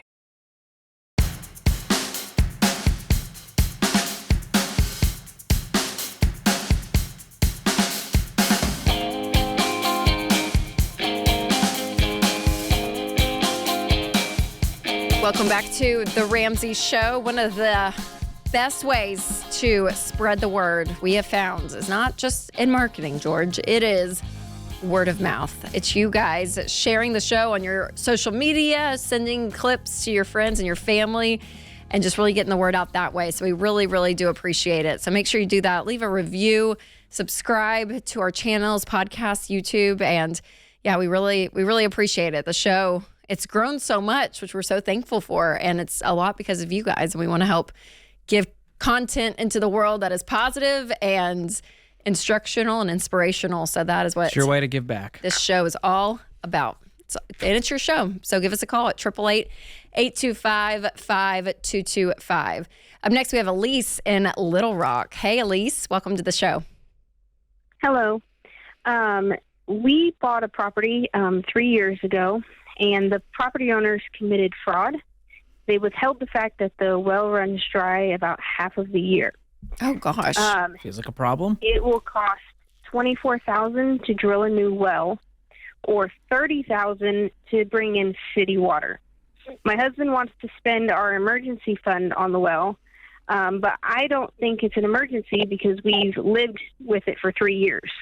We spend about $80 a month on laundry, and we're debt-free besides the mortgage. My husband works full-time and makes $60,000 a year. The other option is we could buy an old well drilling rig for $4,800, but we don't know if there's any major issues with it. And then we could buy a brand new well drilling rig for $22,000. We have $11,000 in our emergency fund, but once it's fully funded, it will be $18,000. So you don't have the money to cover this anyways, even with the emergency fund, if you did the 24K or 30K option. That's right. And nothing in was there a lawsuit because of the fraud? Anything legally that they had to pay you guys because they didn't disclose it? We are still in the process, but we do not believe that we will probably win the case. We don't believe we will get the money to cover it. Why? Because we believe that she doesn't have the money to pay us back for it. Okay. Okay, so how long, Elise, would it take you guys to save up the extra $13,000 to make this a possibility for a $24,000 fix? We have saved about $11,000 in the last 4 or 5 months. Okay. So it'll take us another 6 months probably. Okay, to do that. And you don't want to do that. That's not because you're good with how you guys are functioning now. Because I mean, I guess if the well runs dry, do you guys have water? I mean, like what does life look like on the? Is this a little house on the prairie? How does this work? Well, I do laundry at the laundromat. I can only do one load of dishes a day. And then Elise, it kind of sounds miserable. Is it? It is. It's very miserable. Okay, yeah. I would probably save up and get categorize this as an emergency. Yeah, this is kind of a necessity. You know, your 4 walls, food, shelter, it's not life utilities, or death, transportation. but it's pretty close. Well, I'm worried that if we spend our emergency fund on this, another emergency will pop up, and then we have no money. Well, that's always a risk. Most emergencies, for the most part, you're able to get by with a couple of $1,000s. So maybe you guys save $28,000, have $4,000 left over just for a little bit of cushion, and that'll be a few extra months, right? So maybe you give yourself a deadline and say, okay, but in 8 months we're gonna fix this well issue. do it and still have some cash left over, and then keep saving. Because sometimes when stuff comes up, I mean, just like this is a great example. Yes, we would consider this emergency, or people have, a tire, goes flat, or you can fix that for less than $4,000. I hope but so. yeah, but like a roof or heating and air, things that are like really, really, really expensive, usually you can buy some time and be able to save month to month. That's what I'm wondering. Is there a temporary fix? Let's say you bought the used rig. Do you guys know how to do this yourselves, or will you still pay someone to actually do the work? We could do it ourselves. Wow. If you feel capable. Are you guys, like, do you know how to, like, is that something that's like, oh yeah, that's a totally possibility, and your husband's like, yep, for sure? That just seems complicated. Yes, we could for sure do it, and we have a friend that has actually built a well drilling system in the past. Okay. Then I feel like you go this route for now. Yeah, why wouldn't you do that route? It just makes me nervous to buy something that we're not positive would work. And why wouldn't it work? Just because it's a used old. I mean, it's a 1980 truck that has an old well drilling rig that hasn't worked. Can you test it somehow? Yes. Or have someone inspect it? Are there other ones out there that you guys can rent for a month? We cannot. I've looked everywhere. There's no well drilling rigs for rent. You'd have to buy either a new, or you'd have to find a used one somewhere. And most of them aren't big enough because we are drilling through rock. And most of the ones that you would buy for $20,000 would drill through sand or gravel, not solid rock. Okay. Not big. I feel like George and I are probably not beyond our pay grade to talk about drilling wells. I know. But if I was in your shoes and I felt comfortable and capable, I would inspect it, make sure it's mechanically sound, and buy the used one, because that's what you can afford right now. And later on, if that buys you time even to save up $24,000 to do it officially or get the city water, I would do that down the line. But for now, I'm willing to drop $5,000 to see if we can fix this problem and remedy it, even for a year. And it's only $2,400, right? You said $4,800 for the used one? There's a used one for $4,800. Oh, for $4,800. Okay. Talk them down to $4,000. Negotiate them down and see if you can get this thing going. Because there's not a lot of buyers, because apparently there's not a lot of ones out there. And maybe you can sell it once you're done with it and make some money back out of it, right? Yeah, we've also thought about using it around here locally, because there's only one well drilling company. Hey, you got a new business on your hands. Yeah, there you go. Yeah, well, I hope that helps, Elise. So yeah, maybe do that if you feel capable. I don't know why I didn't have that as an option. It's impressive. Yeah. Elise and her husband. Well, my first thought was, if I would just go drill it myself. I mean, George with his. I'm sure there's a YouTube video out there with his tools. George could figure it out. Honestly, I think your husband Winston could figure it out. How to drill a well. I'd call Winston. Yeah, you two together. I just feel like it would work. That would be a TV show. Work. I know. So great. Okay, up next we have Andy in Miami. Hey, Andy, welcome to the show. Hi, Rachel. Hi, George. Huge fan here. Thanks. How can we help? So I currently work for a bank, and you guys may not like it, but I underwrite commercial real estate loans. We'll still be friends. We can still be friends, Andy. It's okay. Thank you. At least not personal loans or residential mortgages. There you go. See. So work from home setup, base salary is around 113, plus some other little perks, $20K bonus. They'll give me $2,000 towards my 401K just because every year, and about $1,000 towards my HSA. Fully remote. Love my bosses. They love me. About 4 years in. And then I got a message from a recruiter on LinkedIn about a trade finance type job. Sounded interesting, but very, very far away. Geographically, about an hour to 80 minutes each way per day. Miami, road rage capital of the world. So I was like, all right, I'll tell this guy I'm open. He's going to say 120. I'm going to say thanks, bye. He says 150 to 180 plus 20% bonus. So my interest was piqued there, and I'm just kind of weighing the pros and cons of where are you guys financially? Do you guys have a lot of debt? We are recently on baby step 3. I just finished FPU at church, co-leading it 2 weeks ago. And you've got a spouse? Have a spouse, 2 kids. This is a move. May not be done with the children. Yeah. Yeah. Mother-in-law, who's been a huge help, is about 2 miles away. Oh, man, that's Brother's, tough. That's a big 2 life miles away. change. Yeah, I don't. Unless you plan on moving, I wouldn't do the hour commute. I don't It's think I not would do worth it. the money. That's 2 hours in the car. I try to 2.5. make more doing what you're doing now and stay Yep. put. Have the peace. You've set your life up to have peace. I don't know if I would do it for the money. That would be tough. Thanks for the call, Andy. Thanks to you, America, for listening. Thanks to everyone in the booth. My co-host, George Kamel. This is The Ramsey Show.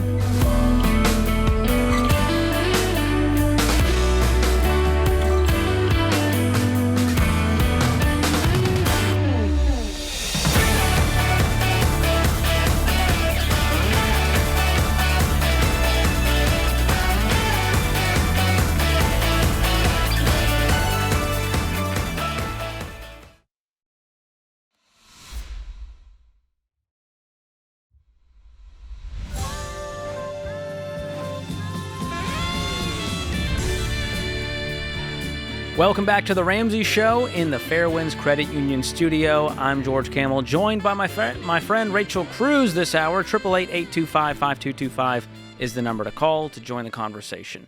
Andy is down the road in Nashville. What's going on, Andy?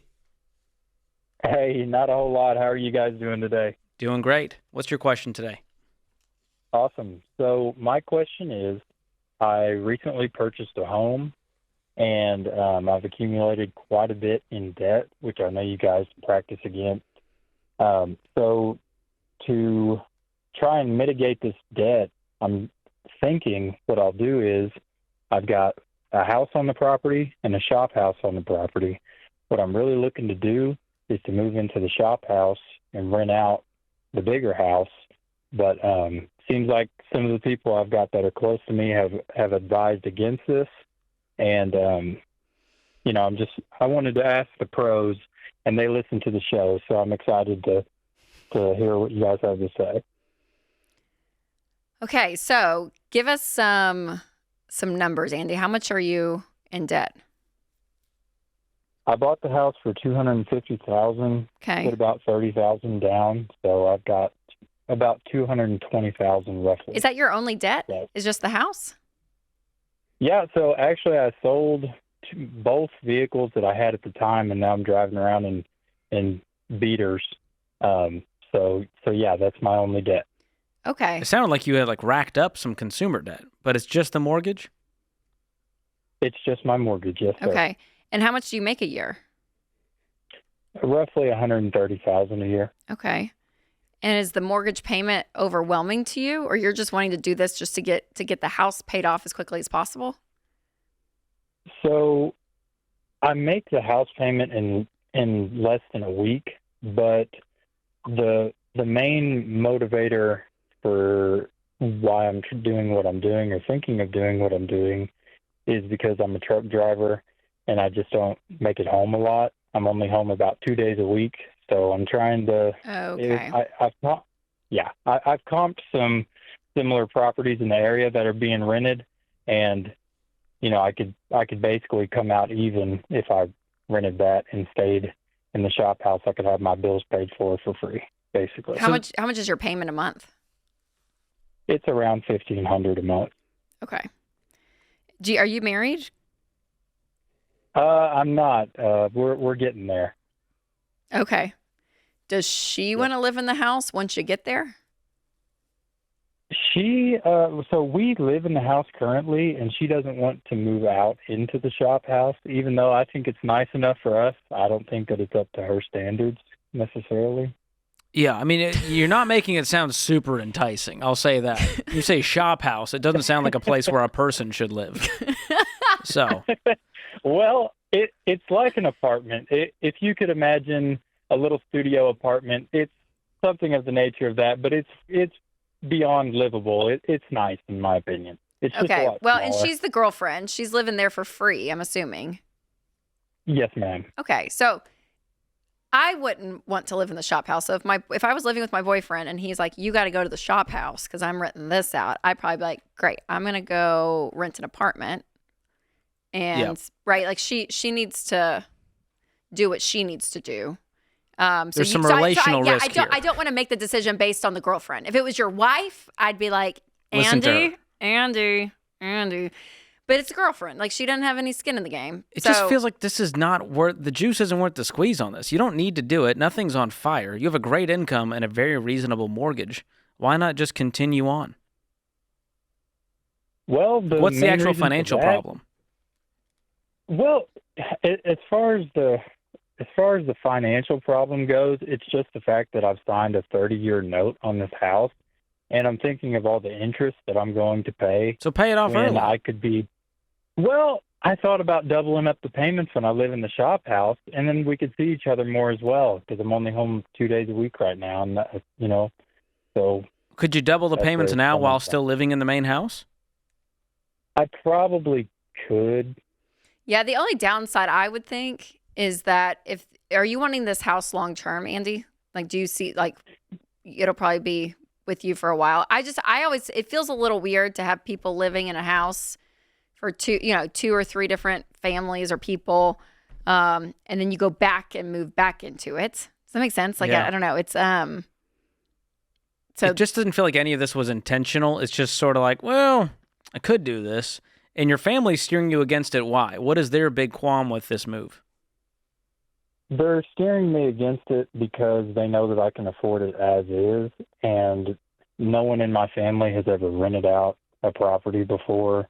But the way I look at it from a financial standpoint is if I live in the shop house, double or triple up on payments, I can turn a 30-year mortgage into a 3 or 4 or 5 year mortgage.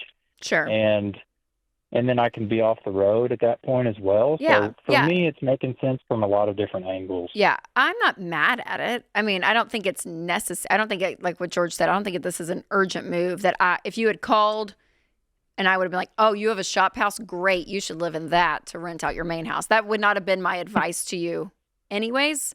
But if you want to do it, that's up to you. And you'll make extra payments, but you're just going to have people living in there, and then something's going to leak and break, and they're going to be calling you on the road. You're going to have to, figure out, okay, I got to get a plumber down. I mean, there's legit. It's not hassle-free. Yeah, it's not just easy money. Right. And I think a lot of people think having a rental, it's passive income is what everyone says. And there's a level of responsibility you have that you have to be on call.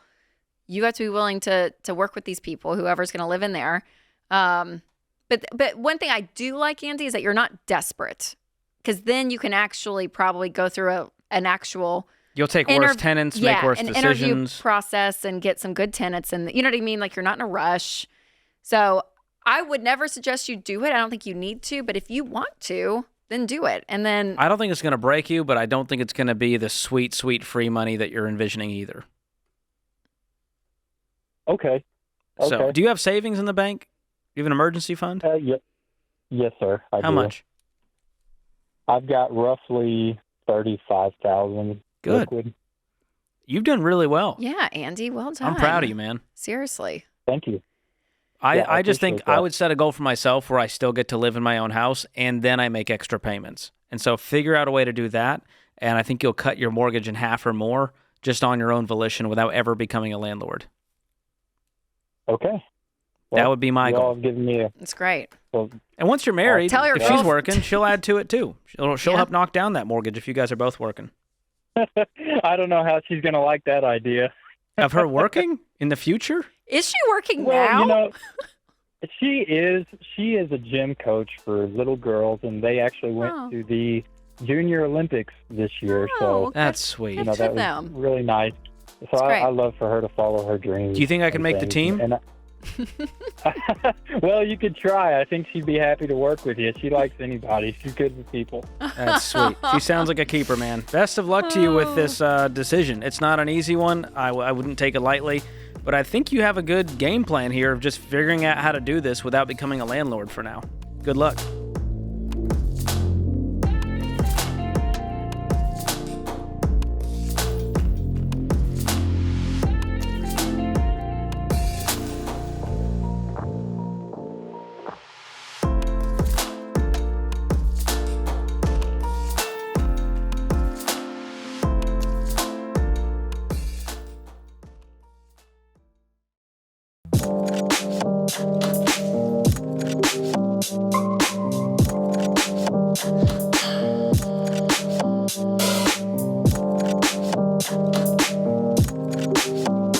Welcome back to The Ramsey Show. I'm George Kamel, joined by Rachel Cruze. Open phones at 888-825-5225. Well, Rachel, we get a lot of questions about investing.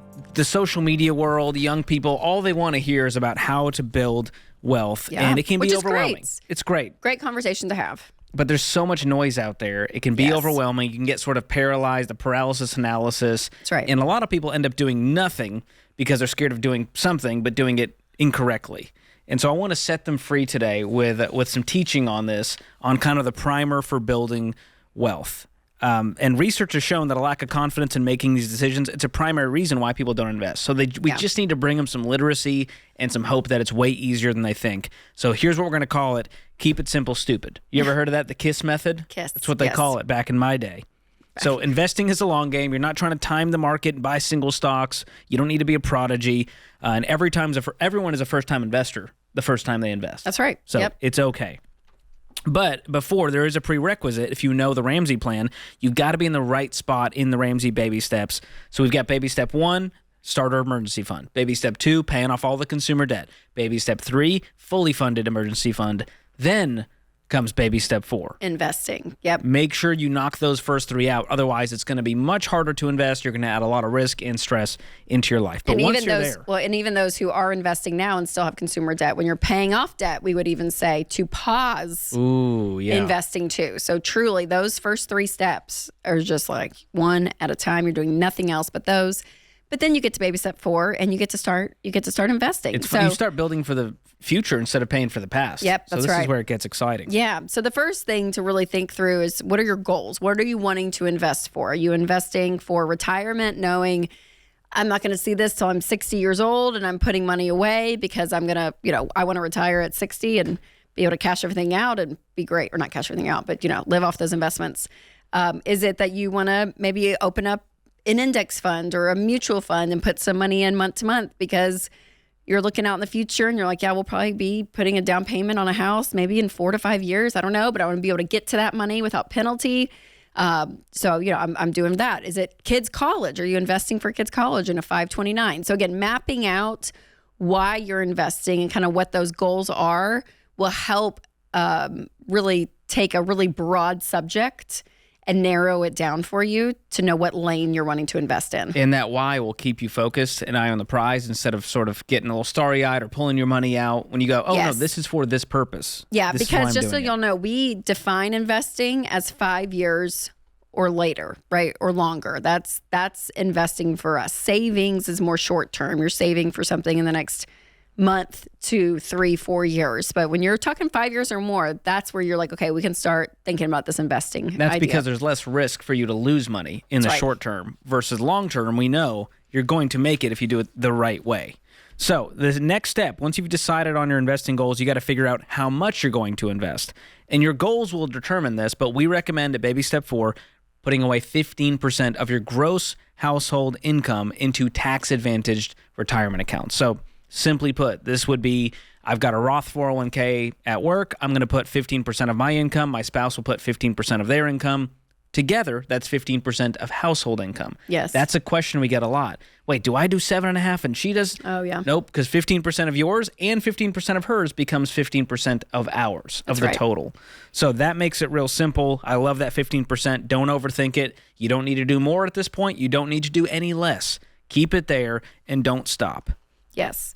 And then also understand your investing vehicles. So you were just saying that, George. So when you're thinking about retirement, you guys, do some research and figure out, okay, at my workplace, do they offer a 401k or a 403b? These are great investing vehicles to be in.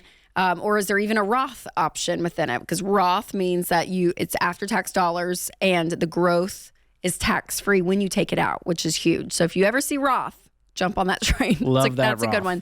Or maybe, you're doing a Roth IRA, which is another great place to put your money. A really simple investment, honestly. And anyone can do that with earned income. So that's a good clarifying point. You're like, my employer doesn't have an IRA. That's outside of your employer. That's right. So 401k, 403b, those are employer retirement plans. The IRA, anyone can do if they have earned income. It's up to $7,000 this year in 2024 that you can put in. So they limit it.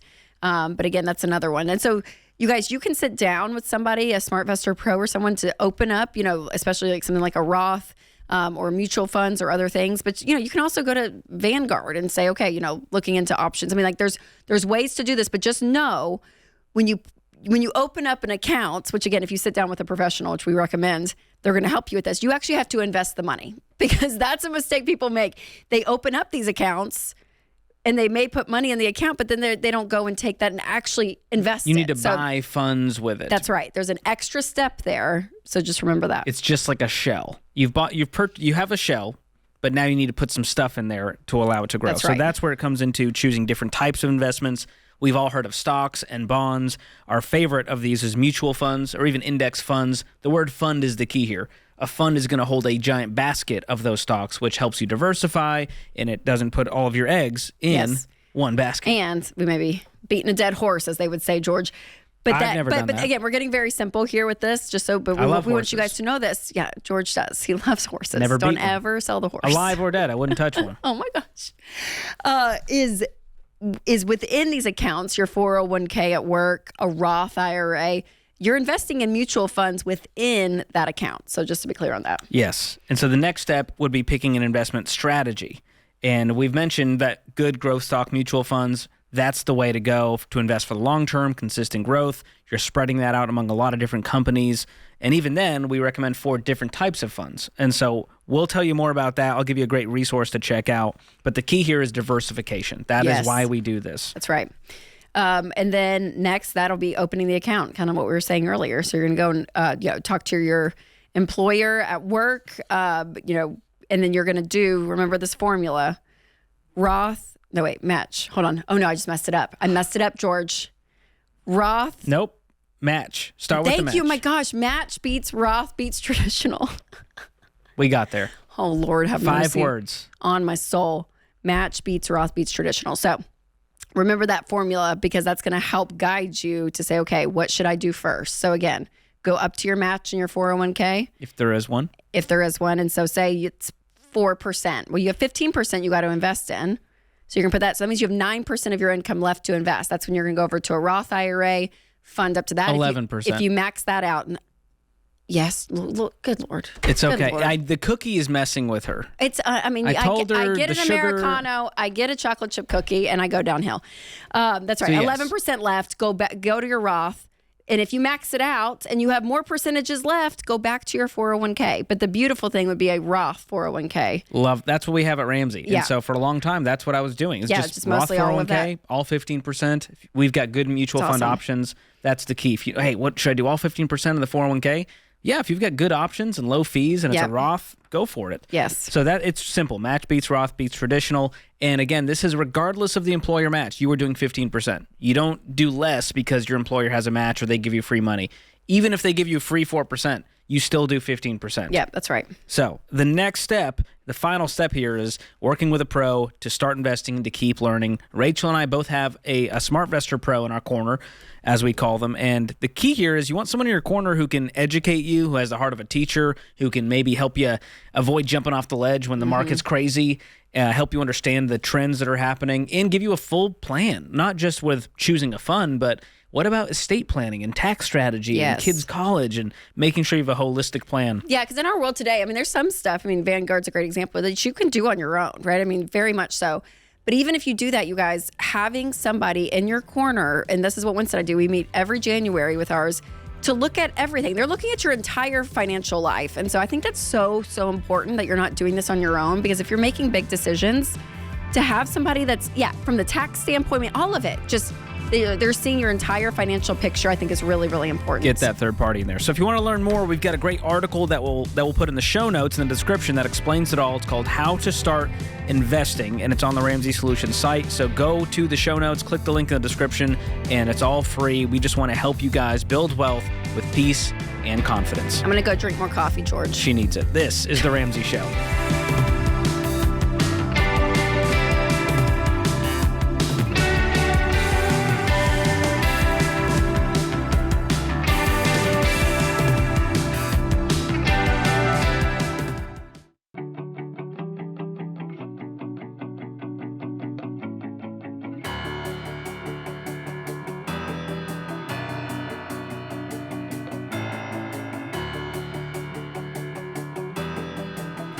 Welcome back to the Ramsey Show. I'm George Kamel, joined by Rachel Cruze. And in the Ramsey Solutions lobby on the debt-free stage, we've got some new friends, Nicholas and Devaney. Welcome, guys. Hi. Hi. Thank you for having us. Absolutely. Where are you guys from? So we're from Calera, Alabama, which is about 30 miles south of Birmingham. Wonderful. And all the way here to your debt-free scream. How much did you guys pay off? We paid off $232,200. Wow. And how long did that take? 4 years. Nice. Wonderful. And what was the range of income during that time? We started at $82,000 and then up to $163,000. Whoa. That's incredible. What was the big jump? Well, our buddy Ken Coleman would be proud. I took full advantage of the Great Resignation during COVID. Nice. So we didn't have that big of a shovel, or not as big as we would like, and so I just went job searching, and in less than a week, I found a job, and it doubled my salary. Wow. Oh, my gosh. So are you a one-income family? Sorta.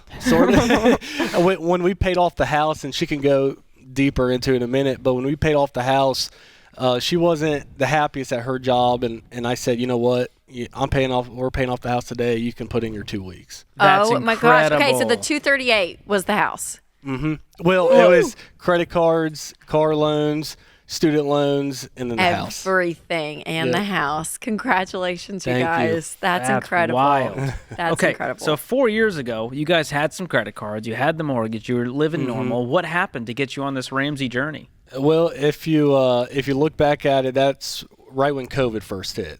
And, we had friends, family, we just kind of saw people, struggling. And then, you turn on the TV, you see people losing their jobs, losing their livelihoods. And we thought we were safe, but we just kind of said, what if, And then we dug deeper into our finances, and we were like, wow, we're in a mess. And so we started chipping away at the credit cards. We did side hustles.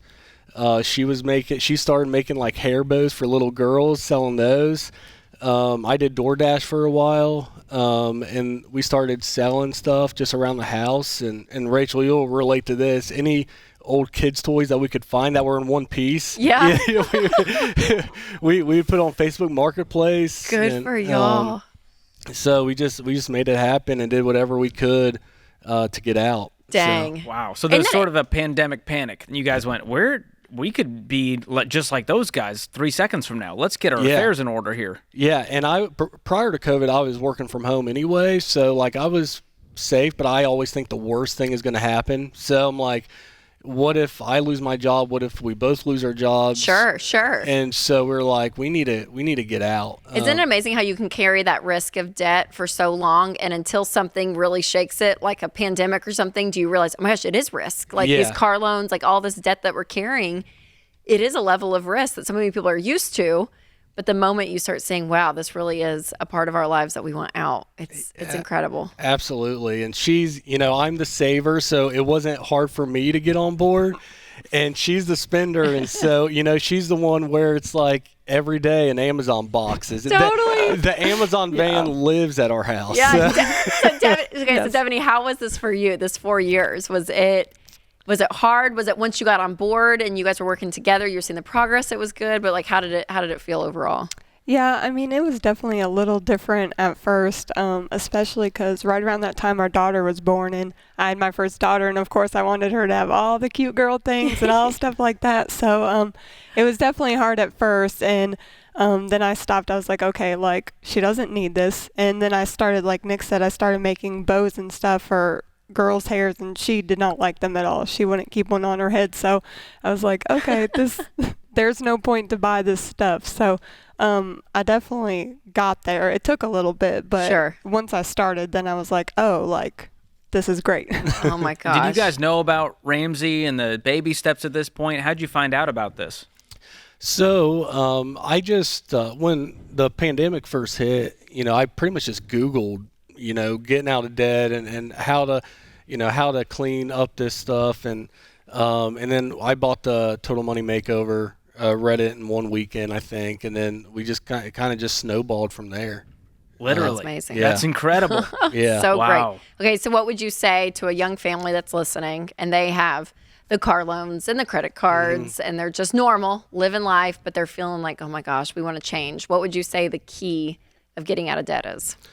Yeah, I mean, I think for us, I mean, you look at us, we're in our 30s and we did this. You know, we hear people all the time, younger people, it's harder to live these days. You can't buy a house, you can't do this, but they're also hundreds of thousands of dollars in debt. And it's like, well, control what you can control.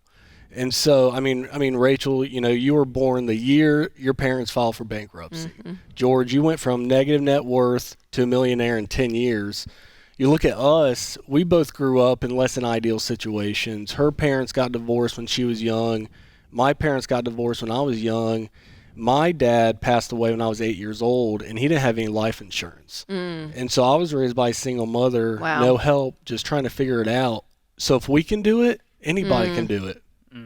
So good. That's inspiring. And it's just the belief you can. Yeah, absolutely. And that's it, is to believe that you can. That's incredible, And you in your guys. early 30s, on your way, in baby step 7, what's the house worth? So, well, we bought in January 2018, right before the housing market just went bonkers. Good time to buy. And so, I mean, we paid less than $200,000 for our house, about $190,000. And there's homes in our neighborhood selling for over $300,000 now. Wonderful. That's incredible. And so you got that paid off, and you've been investing in retirement?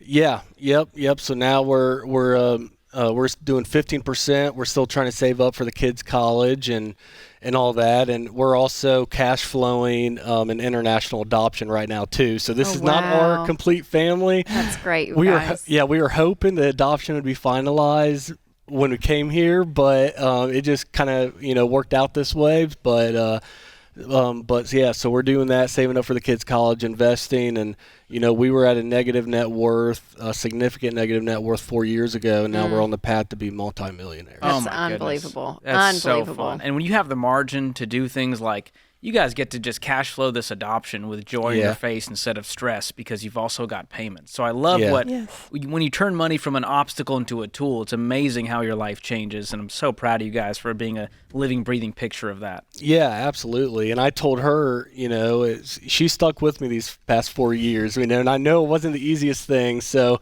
when we paid off the house, I said, you just pick anywhere on the map and we'll go there for a trip. Oh, so where are you going to go? We don't even know yet. we don't I'll bring a even know. map out. Rachel's going to throw a dart. Yeah, we've talked about, Europe and, going on a cruise or whatever. We don't know. We'll probably go on a couple trips, one with the kids and one with just us two. So. Love it. I know, and you have the kids with you. Yeah, bring them up. Yeah, what are bring their them names on and up. ages? So Brantley is our oldest. He's 7. And then Cambry is 4. Oh, so precious. Look how cute. Well, I hope they've been practicing and for the debt-free screen. color-coded. With the lavender outfits. They look fantastic for those of you that can't see them. Get a family photo after this is done. That is wonderful. Here we go, guys. All We've right. got Nicholas and Devaney and Brantley and Cambry. $232,000 paid off in 4 years, house and everything, making $82 up to $163. Count it down. Let's hear a debt-free scream. All right, Cambry, you ready? You ready to lead us off? All right, go ahead. In the mic. 3, 2, 1. We're debt-free!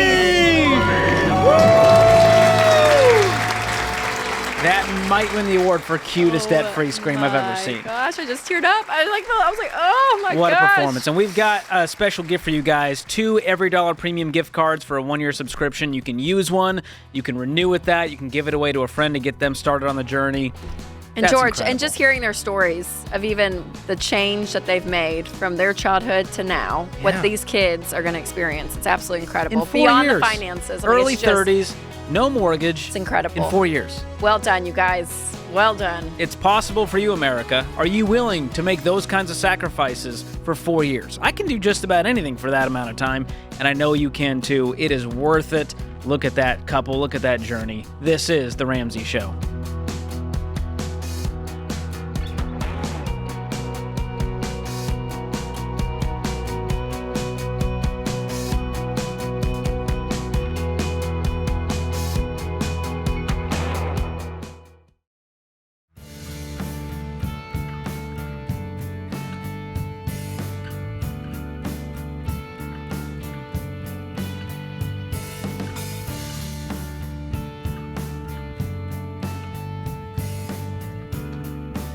Our scripture of the day, Psalms 37:21. The wicked borrows but does not pay back, but the righteous is generous and gives. Benjamin Franklin said, creditors have better memories than debtors. Oh, some old school There you financial go. wisdom. Yeah, Ben Franklin, he was doing well for himself, I feel Benjamin like. Franklin. You There know, you the go. teeth, the leg, I don't know what else he had. I don't know what else he had going on, but he could afford it. The what? Did he have wooden teeth or something? That Isn't was his- George Washington. Oh, Wasn't dang that George it. Washington? Guys, I'm not a Oh, historian. no. Listen, Oh, I'm no. not a geographer. I heard. I hate to call you out, George. What'd you hear? So don't kill me. But that Chain gang? You didn't know who Margaret Thatcher was. Oh, yeah. Ken told me that, and I thought, oh no, George, the Iron Lady. I didn't know this was stuff. Well, then Ken called me out for not knowing what a chain gang is in football. I was like, why would I don't know what that is. Thank you, and Yeah, you I know don't- football. Sort of. I'm like, guys, I was busy. I don't know, having a Is life. that a chain? Is that a thing? That is. It's the people who move the giant markers. Oh, but they call them a chain gang. They had to have a cool name because it's not a very cool Okay. job. I don't know. Who Guys, knows? this is why I stick to money questions. I embarrass myself when I talk about historians and politicians and sports. I stay away from it all. I'll leave that to Ken Coleman. Well, the latest fact, history-wise, then we'll get to the phones. But Picasso? Yes, found out He died in 1972. died in 1973. And Rachel was like, I thought he was with Leonardo da Vinci. I thought he was part of the Renaissance.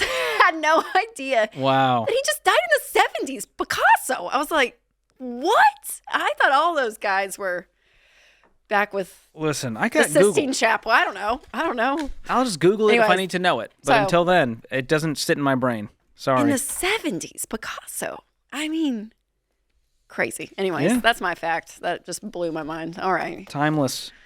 All right, let's get to the phones. We're better served there, Rachel, than talking about Ask anything us about else. 401ks. Let's see if we can help Timothy in Los Angeles. What's going on, Timothy? Hey guys, can you hear me? Yes, loud and clear. Okay, awesome. Well, I try to describe my situation. So, I got out of college in 2021 and just got married, and I had my associates. Went to work for the past 2 years, and I'm currently making $20 an hour. It comes out to about like 37 grand a year after taxes and everything. We have a 1-year-old daughter, and we didn't really have any debt, but then my wife's car broke down, and we decided to buy her a car last year. It was like $20,000 cash value. And then that car broke down, and our warranty covered us to get a brand new engine on it. So we had that, and then I decided to start a business last July. And I'm generating through that business after like in profit, I'm bringing in about half of my income from that I make at my day job. Now, we did have about $8 grand in debt because of that, starting the whole business and everything. And then we just used our taxes to pay that back like substantially. So now we only have about $2 grand in debt. Total? Yeah. Well, besides the car is like, we still owe like $20,000 in the car. So, And you have the only income in the family right now? Yes, my wife's a stay-at-home mom, and the final thing was I was planning on going back to college this fall, and I get financial aid, so it'll probably be just as much as I'm making on my day job. But the only thing is, we just got news, and we're expecting twins. Whoa. Yeah. Congratulations. Thank you. Wow. So a lot going this on is here. the thing. Yeah, this is the thing. We live in a small studio in the back house of her mother's house. So it's already me, her, and our 1-year-old daughter. Now we're expecting twins. And previously we were pre-qualified to get a house. We actually live in Bakersfield. We were pre-qualified to get a house for about $150,000. But now, you know, with the car, we don't even know what we're going to do. Do you have any money in that's kinda savings? Where we're at. We have nothing. We just started budgeting. I just started getting plugged in with the Ramsey show about 2 weeks ago, 3 weeks ago. Well, there's an order for you to become a homeowner, and it's when you're debt-free with a fully funded emergency fund of 3 to 6 months of expenses, and you have a solid down payment. But until then, I'm not going to get pre-qualified. Are you guys paying rent right now, Timothy? Or are you No, living there for free? her family's, we're living there for free. So, okay. Yeah. The big question is, can you afford to continue living in California off a $40,000 salary? Well, I mean, I'm not sure. Like I said, I live in Bakersfield, so I mean, it's a little bit lower living expenses in LA. But what would it cost you to go rent somewhere that could fit your family right now with the twins? Well, a small would be like $800 a month, and then a little bit bigger would be somewhere along to $1,300 a month. This business you started, so you made $14,000 last year because you made half of what you make normally. Yes. So, well, actually, I just started last July. So now I'm averaging about $400 in sales a week, and take home is $300 a week. Okay. After input and all that stuff. Okay. It's about $15,000 in take home from this business. Yeah. Do you see it scaling? And it's growing substantially. It is. Okay. Okay. It's scaling really fast. So I think. So the reality, Timothy, I think is you're going to have two jobs. You're going to have this job that you're growing, which is awesome, and hopefully it just skyrockets. I mean, that would be the hope. And your day job, and you're going to be working both of those, I think, for a period of time until the car's paid off, and this $2,000 loan until you guys get a good emergency fund. Well, no, you know what? There's twins in the picture, so we're pausing everything. So honestly, I would just stockpile cash at this point until the babies are here. And it's probably twins high risk? I mean, like they're, Can be. So I would be. They can be. Yeah. So all that to say, I would just be saving a crap ton. And once I would just be putting so much away. Honestly, I mean, like that's going to be your best bet right now. And then once the twins are here and everyone's good, then I would look at paying off this $2,000 business loan, paying off the car. I mean, the car is a lot of your world. Yeah. How What's much the car worth? Well, see, it was $20,000 cash value, right? Well, the engine busted, and they put a brand new right off the assembly line, a revised version of the engine, and it was about $17,000 engine. But that affects resale. I went to see if we can. Yeah, but I went to go see I did an online like little quote, and it only came out to like $10,000 or something. So I don't know if I did it wrong, or maybe we should actually go into a dealer, but to see what the price should be. But I mean, after all that, my wife and I were willing to do what it takes to sell a car, but we're like, is it a quality, reliable car for the family, and it fits all the kids? Yeah, it's a nice car. It's a Jeep Grand Cherokee Eco Diesel, and it's a really nice car. So okay. Well, for now, all the kids. Yeah. I would work to just pay that off and the debt snowball. Once the twins are here, get the emergency fund in place, then you can think about going back to school and making sure you can cash flow that. But I don't think now's the time. No. Do you think that if I were able to grow the business large, because I grow, sell, and deliver microgreens, so I'm only spending about 12 hours a week doing. You're saying if I did this labor. full time, it could replace my income. Yes. That kind of thing. Right now, with your situation, it feels risky. Yeah, if you can get the boat close to the dock later on, and you're like, oh my goodness, I could totally see how if I did this full time, I could make more than I'm making in my. Because right now, you're making your full time salary plus the side money. If you jump to the side stuff, you're just going to replace your original income. Yeah, that's so true. You're still better off right now financially with your situation, and I would work to go rent a place. Really, your goal is, can I make $6,200 take home to afford the $1,300 a month in rent? And I would make the jump to go rent at that place. Okay. Hope that helps, Timothy. You got the road ahead of you, man. The twins alone, on top of the 1-year-old, it's about to be a party. Yep. So wishing you guys the best in know. that. Also, what a sweet blessing. That's awesome. Exciting. That puts this hour of The Ramsey Show in the books. I'm George Kamel, joined by Rachel Cruze this hour. Thank you to all of the folks in the booth keeping the show going this hour. And you, America, will be back before you know it.